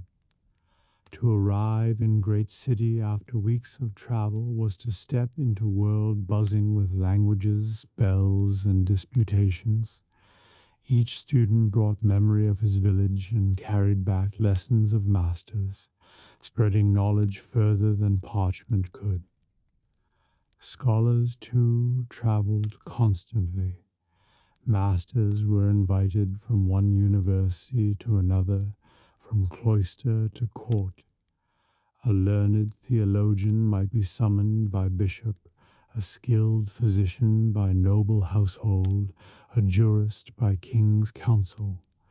Their journeys carried not only their voices, but also manuscripts, ideas, and traditions. With each road walked, they stitched Europe together with thread of knowledge. Merchants joined this movement.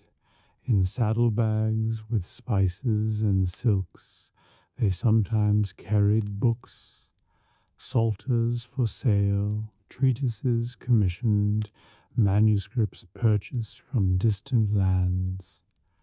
A chest unloaded in market might contain more than fabrics. It might hold texts that would shape minds of next generation. Thus commerce and learning walked hand in hand. Pilgrims, too, carried learning. They visited shrines, heard sermons in foreign tongues, traded tales with companions on road. A pilgrim returning from Compostela or Rome brought back more than indulgence. He carried stories, songs, prayers, often written charms or guides.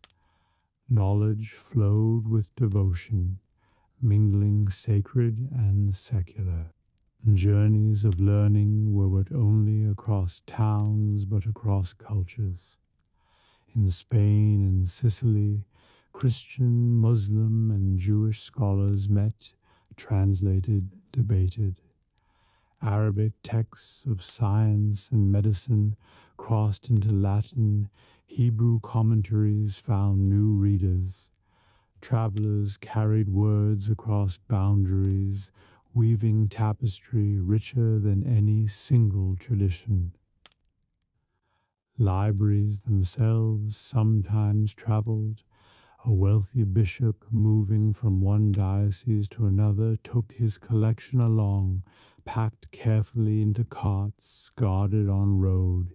Kings lent manuscripts to allies, scholars borrowed volumes and carried them home. Books were fragile, yet they moved, their journeys written in marginal notes, in stains of travel, in changes of script. Universities sent knowledge outward with graduates. A student trained in Paris returned to England as teacher. A scholar from Bologna carried law to Germany.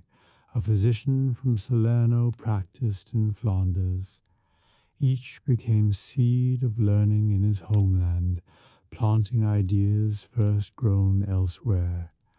Thus Europe became web of journeys, roads humming with voices of students, scholars, and text. Even songs and stories were journeys of learning. A ballad learned in one town was sung in another, carrying history across miles. Proverbs spread by travelers, jokes and tales by soldiers, hymns by pilgrims. Oral knowledge was light enough to move quickly, weightless yet enduring. Travel was not always safe. Bandits prowled roads, wars closed passes, storms wrecked ships. Books could be lost, scholars robbed, lives ended. Yet despite risk, the movement never ceased. Desire for knowledge grew stronger than fear. Roads never fell silent of footsteps carrying words. Some journeys of learning were vast. Monks traveled from Ireland to continental Europe, founding schools, copying texts. Scholars visited Byzantine libraries, bringing back Greek manuscripts. Merchants sailing to east returned with marvels that fed both science and imagination. Each journey stretched horizon of knowledge wider. At time, knowledge itself was the traveler, carried without people knowing. A phrase in one manuscript migrated into another. A diagram copied from Arabic book appeared in Latin one. An herb described in distant land was planted in new soil. Ideas moved silently, unmarked, yet persistent, shaping thought without trace of their passage. Journeys of learning also bound communities. A student writing home told family of new teachings. A scholar wrote letters to colleagues abroad. Monasteries exchanged manuscripts. Chains of correspondence tied distant towns together, ink flowing as steadily as footsteps. Villages glimpsed this movement when a student returned in scholar's robe, speaking Latin phrases, carrying book.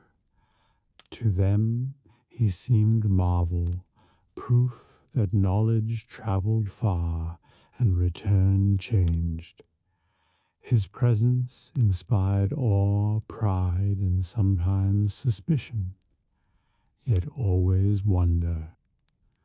And so, in Middle Ages, knowledge was not locked away. It moved slowly, precariously, but ceaselessly. Each road was thread, each traveler shuttle, weaving pattern of shared learning across continent and other. Journeys of learning remind us that wisdom isn't only preserved or taught, but carried by foot, by horse, by cart, by ship. Knowledge crossed mountains and seas, bound peoples and ages, and left traces in every corner of medieval world. Not all learning came from parchment, lecture, or road. Some knowledge was sought in silence, in visions, in the depths of soul where no teacher stood, no book opened, no disputation rang. This was wisdom of mystics, men and women who turned inward and upward, seeking God not in arguments of schools but in fire of experience. Mystics were scattered across medieval world. Some were monks in cloisters, others hermits in forests, others lay women in towns. They lived in different places, wore different robes, spoke in different tongues, yet shared one hunger, to know God directly, beyond veil of words. Their knowledge was not taught in lecture halls. It was received in prayer, in visions, in ecstasies, in nights of darkness when God seemed absent, in mornings of light when soul burned with love. Mystics wrote not with quills sharpened for debate, but with hearts set aflame. Their books, when they dared to write, were confessions of soul, attempts to share unspeakable. Some, like Hildegard of Bingen, saw visions of dazzling light, of wheels turning, of stars singing, of God's voice resounding through creation. She set them down in vivid images, painted and written, blending science, music, and prophecy. To read her words was to step into cathedral of vision, arches of color and sound. Others, like Meister Eckhart, spoke in sermons of union with God, of ground of soul meet ground of divinity, of silent birth of word in heart. His words were daring, sometimes troubling, yet filled with depth that drew seekers. He reminded hearers that knowledge of God was not far but near, closer than breath. Women mystics often wrote in voices intimate and tender. Julian of Norwich, enclosed in her cell, spoke of visions of Christ's suffering and love. All shall be well, and all shall be well, and all manner of things shall be well, she whispered across centuries, her simple phrase greater than libraries. Their wisdom often mingled with suffering. Many endured illness, fasting, misunderstanding, suspicion. Some were praised as saints, others condemned as heretics. For line between mystic insight and dangerous error was thin, and visions could be judged divine or delusion. Yet they continued, compelled by fire within. Mystical writings described paths of soul. Some spoke of stages, purgation, illumination, union, others of ladders climbed step by step, of gardens entered through prayer, of dark nights where all seemed lost before dawn of union. Their metaphors were varied, yet all pointed to same truth, that God was not only to be known in books, but encountered in life of heart. For ordinary people, mystics were both strange and familiar. They heard their words in sermons, saw their reputations in tales, felt their prayers in times of plague or famine. A holy woman in town, fasting and praying, seemed both marvel and danger. Some sought her blessing, others feared her strangeness. Yet all sensed her knowledge was real, though unlike any master's. Mystics often blurred lines of gender and role. Women preached through visions, though forbidden to teach. Laymen spoke with authority, though not ordained. Their wisdom came from direct experience, and so it challenged structures. Church sometimes embraced them, sometimes silenced them, yet could never ignore them. Their writings were copied in monasteries, read by seekers, treasured by a few. They were not textbooks, but sparks, igniting devotion, stirring longing. A single phrase of Julian, a single sermon of Eckhart, a single song of Hildegard could inspire more than volumes of commentary. Mystical knowledge was also practical. It taught patience in suffering, trust in uncertainty, love in hardship. It gave meaning to trials, offered comfort to poor, inspired reform among rich.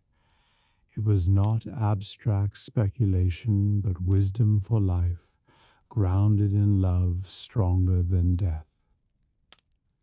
Silence was their teacher. In quiet hours before dawn, in long vigils of night, mystics listened. They believed God spoke, not in thunder only, but in stillness, in whisper of heart, in peace beyond words. To enter silence was to enter classroom of eternity. And so mystics remind us that medieval knowledge was not only outer but inner, not only communal but personal, not only reason but vision. Their wisdom was fragile, dangerous, yet luminous, shining across centuries, reminding that greatest truths may be found not in parchment, but in heart aflame with love. Knowledge in Middle Ages was not only written or spoken, it was sung, and music carried words farther than voice alone, fixing them in memory, weaving them into lives of those who could not read. In chants and hymns, in ballads and refrains, in lullabies and work songs, learning moved through melody, rhythm, and breath. In monasteries, chanting was daily school of memory. Monks rose in darkness, voices joining in plainsong, each note carrying scripture. Psalms recited daily became part of soul, their words learned not by reading but by singing, repeated until they flowed as naturally as breath. Chant was both prayer and pedagogy, binding scripture to memory with thread of melody. Children learned through song. The alphabet was sung, prayers were chanted, rules of farming or trade woven into rhymes. Rhyme and rhythm made memory light, carrying heavy wisdom in playful form. A child who could not read could still sing verses that taught when to plant or how to pray. Villagers sang at work. Reapers sang as they swung scythes, their voices keeping time, their verses marking progress through field. Women at looms hummed weaving songs, their rhythms echoing shuttle's pace. Sailors pulled ropes to chant of call and response. Each song carried knowledge of task, teaching without effort. Ballads preserved history. Tales of Robin Hood, of battles fought, of lovers lost, of kings slain, all lived in song. A ballad was book of people, sung in taverns, markets, firesides. It carried memory of events long past, reshaped in melody, kept alive across generations. Festivals were filled with music. Dancers circled maypoles to songs. Pilgrims marched to shrines singing hymns. Processions echoed with chants. Music carried devotion, joy, sorrow, and knowledge alike. To learn hymn was to learn theology. To sing refrain was to remember feast. Minstrels spread songs across Europe. Wandering from court to market, they carried news, stories, jokes, and lessons. A song heard in France could be sung in England within months, carried by voice alone. Songs were swift travelers, light as air, enduring as stone. Some songs carried hidden learning. In mnemonic verses, students remembered lists of kings, planets, herbs, or saints. To sing lesson was to fix it in mind. Masters encouraged verses. Knowing tune made knowledge durable. A melody once learned could return unbidden, carrying wisdom with it. Churches preserved greatest treasures of song. Gregorian chant, with flowing lines, gave shape to centuries of worship. Later, polyphony blossomed, voices weaving in harmony, carrying not only beauty but learning of order, proportion, number. Music was mathematics made audible, philosophy made joy. Even healers used song. Some cures were sung prayers, repeated as herbs were applied. Midwives whispered chants, charms carried melody. Sound itself was believed to heal, vibration of voice restoring balance to soul and body. For illiterate majority, song was library. To know him was to carry theology. To sing ballad was to hold history. To chant rhyme was to recall wisdom. No parchment was needed when voices rose together. Songs also crossed boundaries of class. Nobles heard troubadours sing of love, peasants sang of fields, but tunes mingled. A noble's courtly song might be hummed in village, a peasant's refrain echoed in hall. Music leveled, shared, spread knowledge beyond walls. Mothers sang children to sleep with lullabies filled with prayers, hopes, and warnings. Fathers taught sons through hunting songs, sailors their apprentices through shanties. Grandparents repeated old refrains, carrying memory of long past days into present night. The power of song lay in its endurance. Words alone could be forgotten, but melody lodged deep. A hymn learned in childhood might be sung in old age, long after books were unreadable. Music carved grooves in memory, deeper than ink. Mystics, too, spoke of music. Hildegard of Bingen composed visions in song, believing harmony mirrored heaven. She taught that to sing was to join choirs of angels, to participate in eternal praise. For her, music was more than memory, it was doorway to divine. And so, in Middle Ages, song was more than art, it was school, prayer, history, and bond. It carried knowledge from lips to hearts, from one generation to next, across fields, towns, and centuries. The power of memory and song reminds us that wisdom need not be heavy. It can move lightly on melody, rest sweetly in rhyme, dance in rhythm of harvest. In medieval world, as in all ages, music taught as much as it delighted, ensuring that we those without books were never without learning. If books were treasures, they were also fragile treasures. Every medieval manuscript carried in its pages not only words and images, but risks. To copy a book could take months or years, yet to lose it could take only a spark, a flood, or a careless hand. The fragility of books haunted the Middle Ages, reminding all who valued them that knowledge was as mortal as the parchment on which it rested. Fire was the greatest enemy.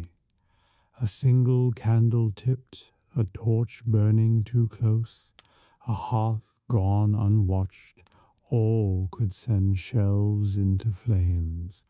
Monasteries built of timber burned quickly, libraries consumed in minutes. Chronicles tell of abbeys reduced to ash, their books gone with them. Centuries of labor vanished overnight. Fire left no trace but memory and regret. Water, too, was foe. Leaky roofs dripped on shelves, damp air curled parchment, floods swept through cloisters. A sudden storm could ruin volumes left upon tables, ink bleeding into blotches, pages swelling into lumps. Mold crept silently, devouring letters, leaving stains that no hand could mend. In river towns, libraries stood always at risk of flood, monks praying as waters rose. Worms and mice gnawed bindings, burrowed into pages. A rat in scriptorium could undo weeks of work. Insects ate glue, leaving loose leaves fluttering.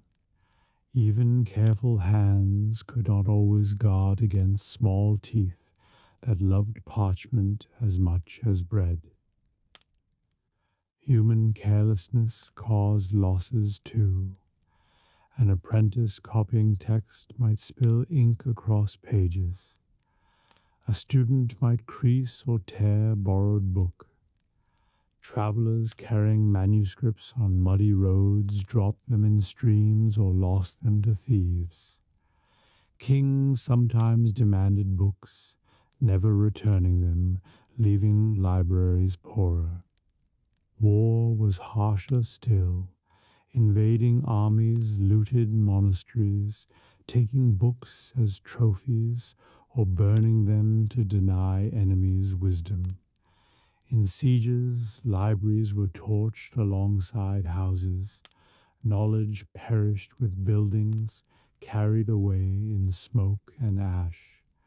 Some manuscripts crossed borders as spoils of war, their pages surviving but estranged from homes.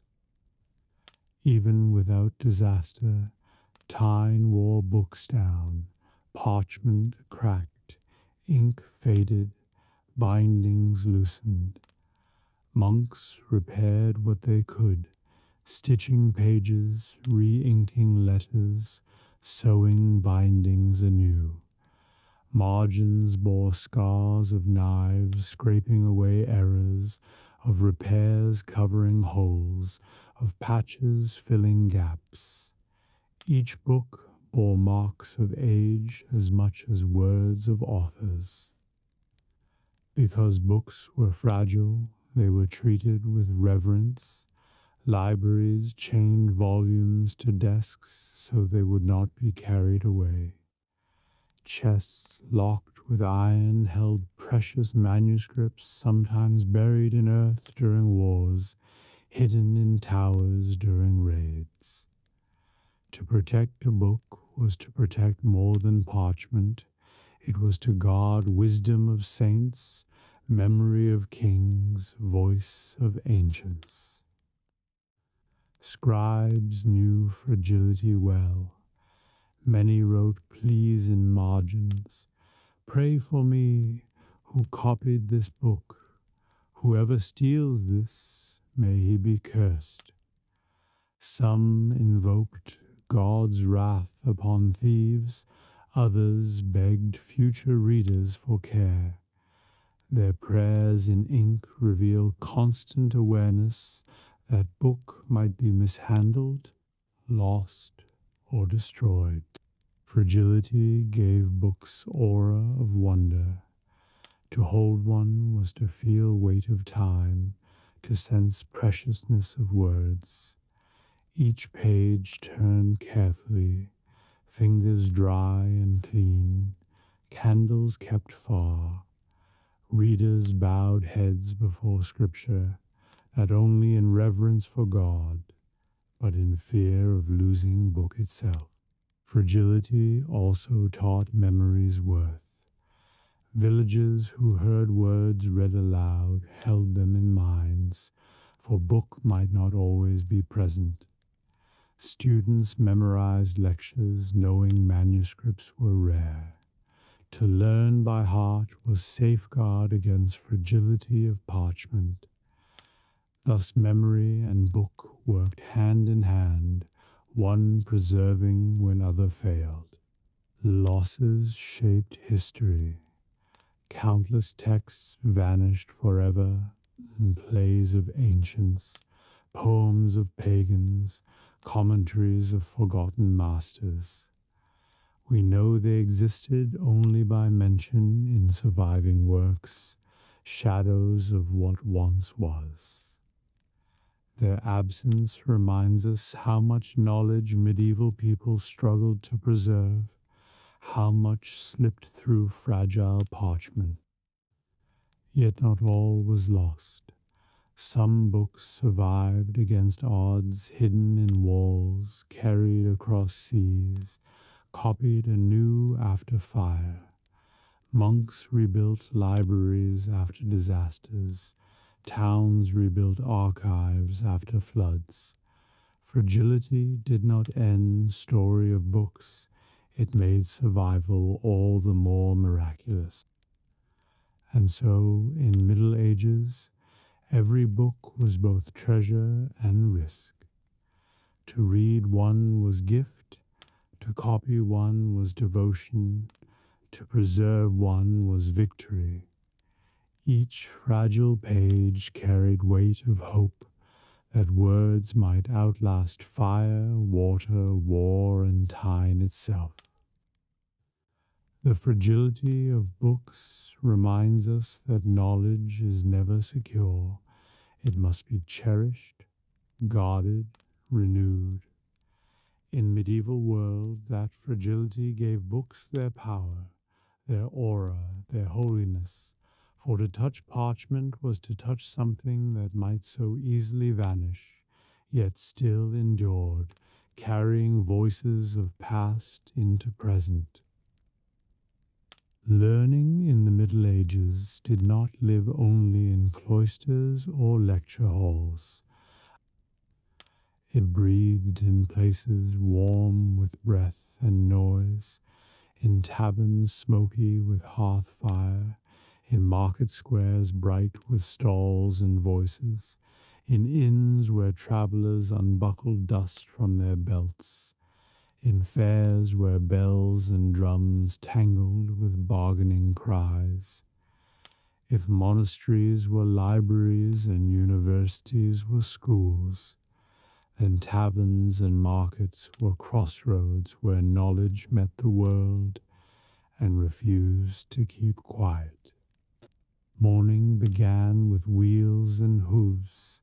Carts rumbled over cobbles, iron-rimmed and loud, carrying sacks of grain, cages of hens, bundles of cloth, baskets of onions and apples, barrels of ale sealed with wax. The market square woke like a great animal, stretching and yawning. Awnings were tied, trestles lifted, scales set on tables, weights lined like small moons. The town crier strode to the steps of the cross and rang his bell, 3 clear notes, then read out decrees from Lord and Council. Tolls due, roads closed, feasts proclaimed, thieves sought, rumors quashed, rumors confirmed. Each proclamation was lesson of the day, law descending into mud and chatter. News moved faster than carts. A peddler with clinking pack spread gossip as lightly as ribbons. A bishop fallen ill 2 towns away, a bridge rebuilt, a toll increased, a knight seen riding with more men than usual, a comet sighted between clouds.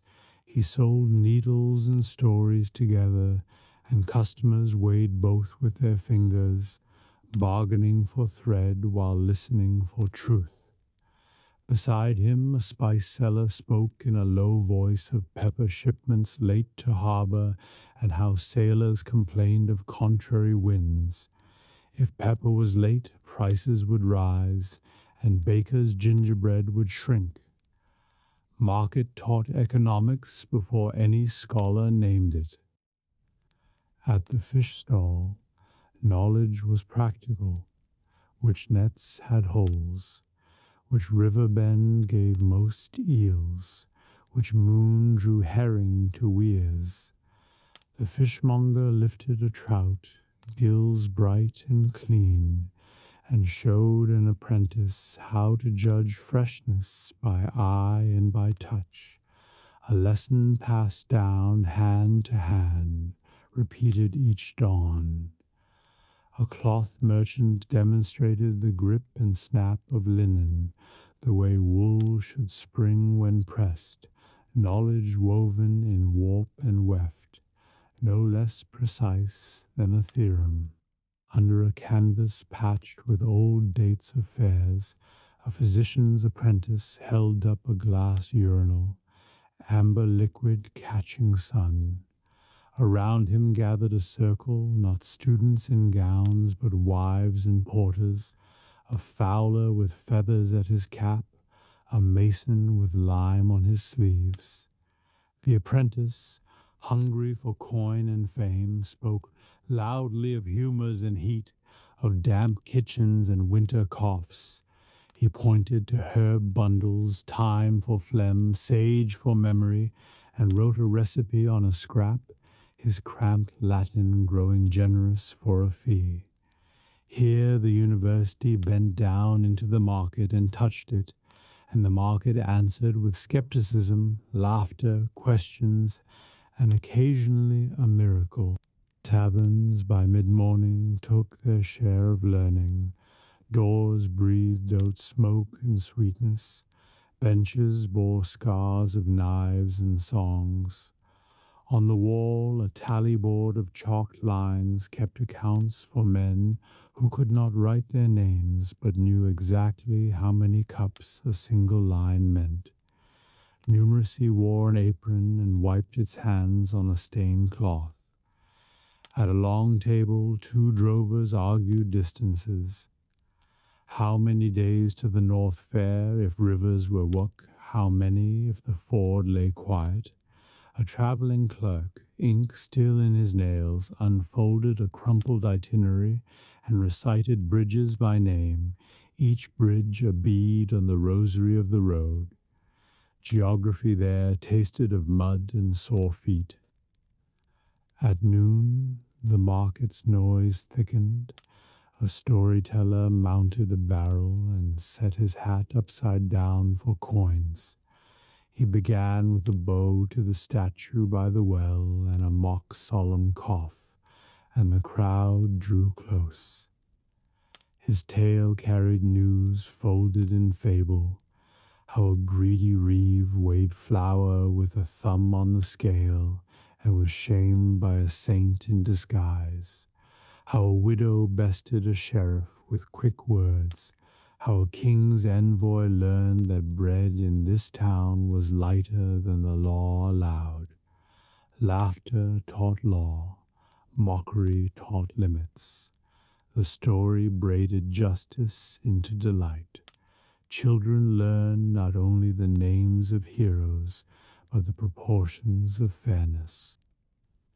In the shadow of a church porch, a parchment seller displayed sheets bright as winter clouds. Two guildsmen haggled for a copy of a charter, not the original, which lay chained in the town chest, but a faithful hand copy to hang in their hall. The scribe, solemn as a judge, traced every capital with care, and as he wrote, he recited aloud a clause on weights and measures. Law entered the guild hall by ear before it reached the nail. Across the square a foreigner spread carpets dyed like dusk. His words walked out of his mouth in a rhythm of far places. Ports where camels were more common than carts. A city whose lamps burned night streets brighter than noon. A river so wide that a man could sail for days without seeing either bank. Whether his facts were embroidered or true, the crowd tasted geography on its tongue and felt the earth grow larger under their shoes. A boy who had only known the 4 roads out of town learned, that afternoon, to imagine more than 4 kinds of distance. Not all knowledge was declared. Much was overheard. A page, sent from the castle for garlic and almonds, whispered to a pie seller that the Lord had summoned masons for a wall repair. The pie seller repeated it to a tinker, who told it to a shepherd. By sunset, the town knew that stones would be pulled from an old kiln, and by morning, Men who owned carts stood near the gate for hire. Intelligence and livelihood walked arm in arm, and rumor paid wages. In the tavern's dim back room, a debate gathered.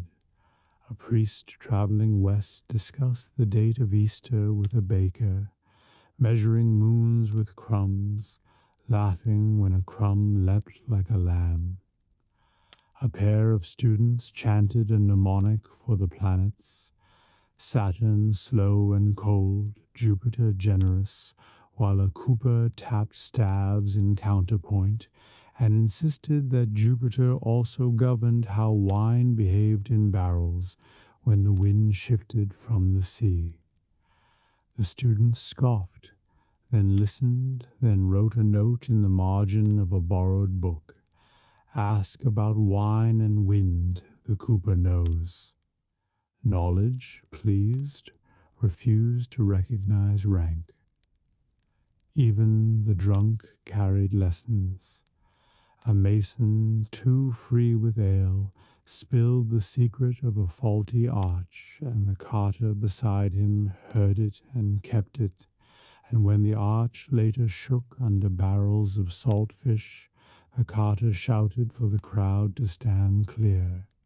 Folly, caught in a cup, decanted a truth that saved feet and wheels from rubble. Afternoons brought teachers you could buy by the halfpence. A chalk letterer drew the alphabet on a slate, and a circle of children copied with wet fingers, tongues between teeth. He taught numbers, too, with pebbles and bread loaves sliced into halves and quarters. A girl who had never seen a ledger learned fractions by argument over who owned more crust. The chalk letterer knew his students did not own books, so he wrote lessons into the dust where they stood, then made them sing the dust before breeze could erase it. Sometimes the market welcomed the court. A magistrate set up under a canopy and heard cases, and townsfolk learned law by watching neighbors, what counted as trespass, how a debt was proved, when a promise demanded witnesses. A woman in a scarlet hood recited a contract clause that a man in a brown cap had forgotten. He stared, abashed, while the magistrate nodded. Literacy, borrowed second-hand, altered the day's justice. On feast eves, knowledge changed clothes. Vendors shaped saints out of honey cakes and told their stories with cinnamon on their fingers. A minstrel sang of St. Nicholas rescuing sailors. A ring of boys remembered not only the refrain, but the winds the saint calmed. A girl with a basket of rosemary learned why the herb meant remembrance. Fairground theology stuck to tongues like sugar. At the edge of things, where stalls thinned, where stray dogs nosed for scraps, stood a woman with a basket of simples. She spoke softly, but people leaned to hear. She lifted leaves of coltsfoot and taught the difference between its winter stalk and spring flower, between healing and mistake. She showed how to strip bark of willow and why the tea must be bitter. She warned against pretty berries that glowed like drops of wine, but burned like coals once swallowed. Children dragged their mothers closer. The woman's apron was stained green. Her words were the color of survival. Sun tilted west. Shadows from the church stepped longer into square. A fiddler tested a string. A boy climbed a statue plinth for a better view. A town crier came again and read a letter brought by a courier whose horse still frothed. The letter was news from far away, A treaty signed, a road reopened, a levy planned, and the square listened as if it were a cathedral and the crier a deacon.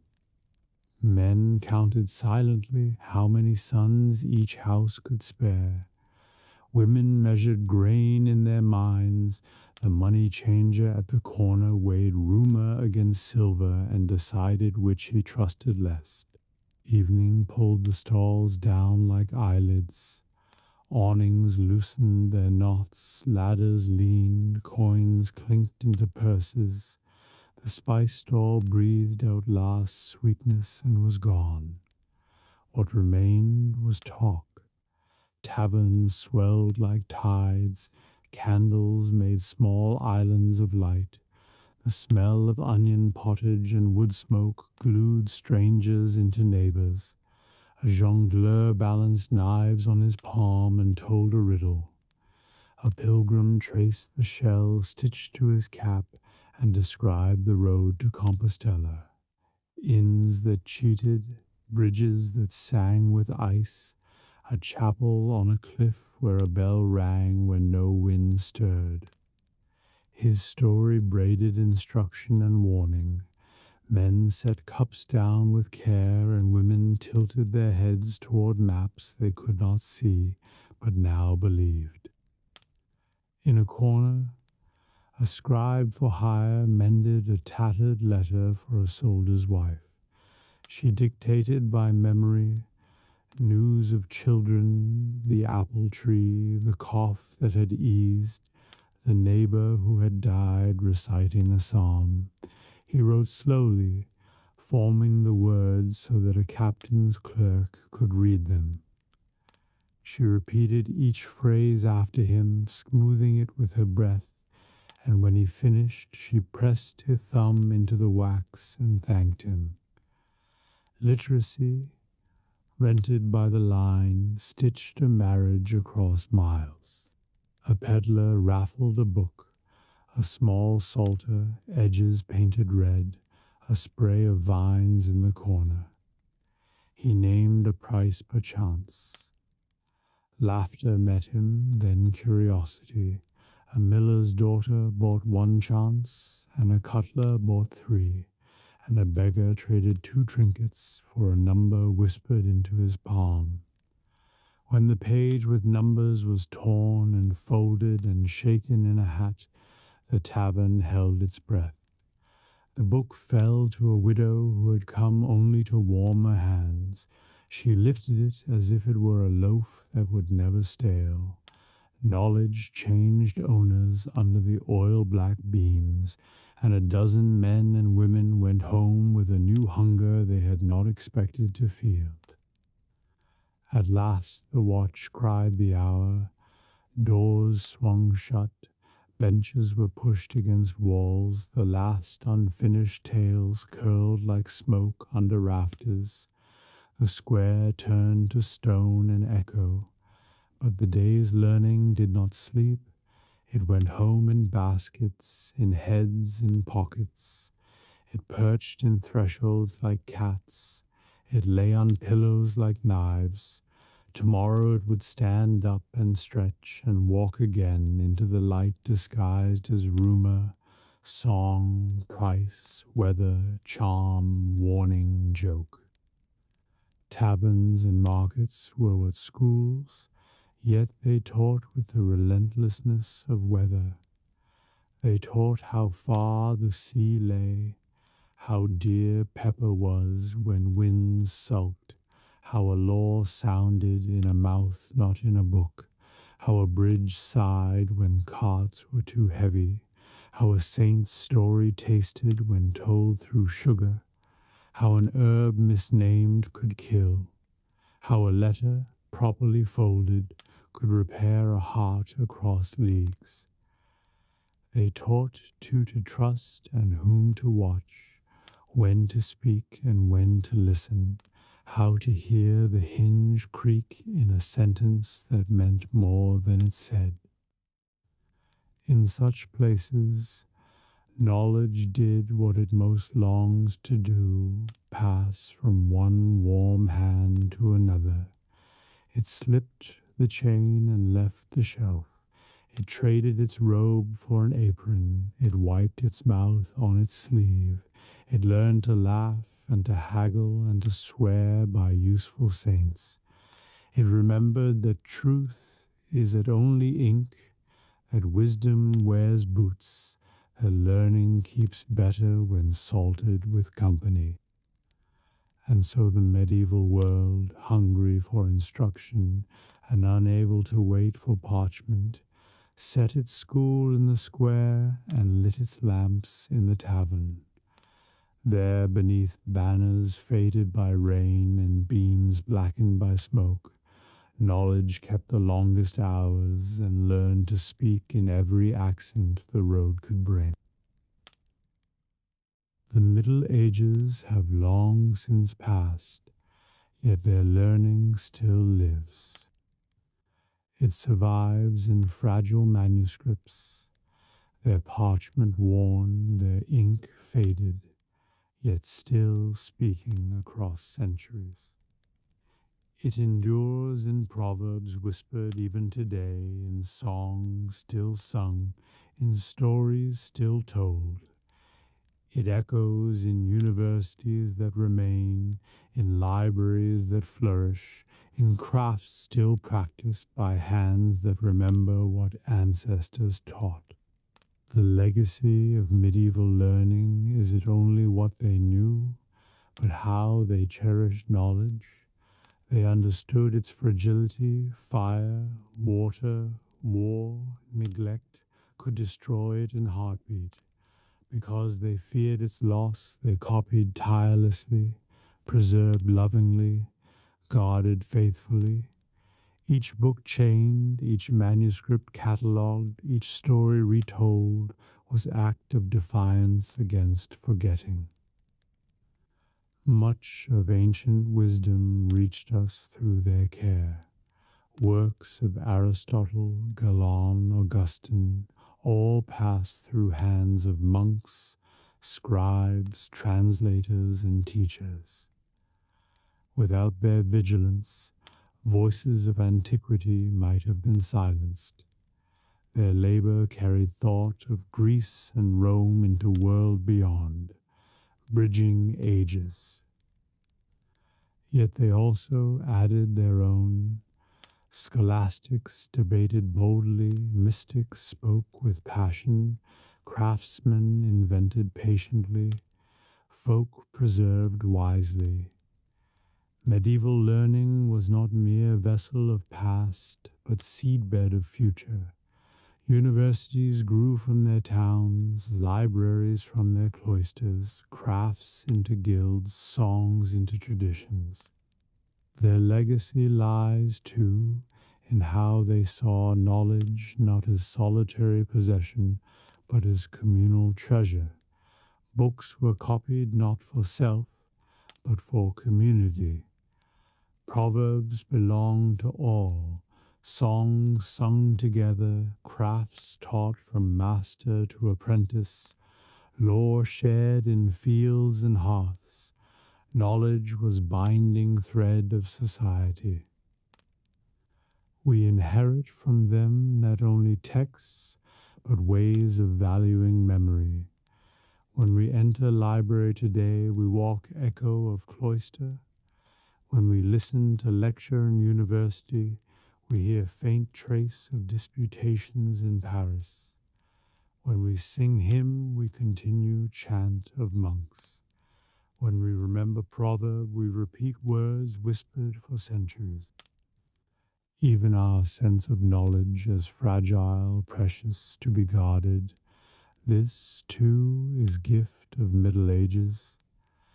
Their reverence reminds us that wisdom is never guaranteed, always threatened, always needing care.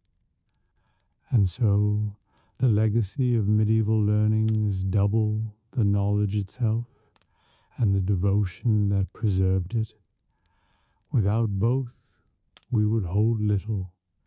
With both, we hold treasure beyond measure. Thus, as we close this journey, Let us pause in gratitude to nameless monks who copied in cold cloisters, to masters who lectured in dim halls, to apprentices who learned by hand, to mothers who sang proverbs, to storytellers who spoke by fire, to all guardians of wisdom. Their voices still live in ours. For though centuries lie between us, knowledge flows like river, carrying memory forward. Fragile, yes, but enduring, because each age tends flame. Medieval world tended it well, passing it to us. Now we hold it and must guard it in our turn. So ends this tale of memory, books, masters, songs, and guardians. A legacy not finished, but alive, carried still in every library, every classroom, every story, every song. The legacy of medieval learning is it past, it is present, and it is future.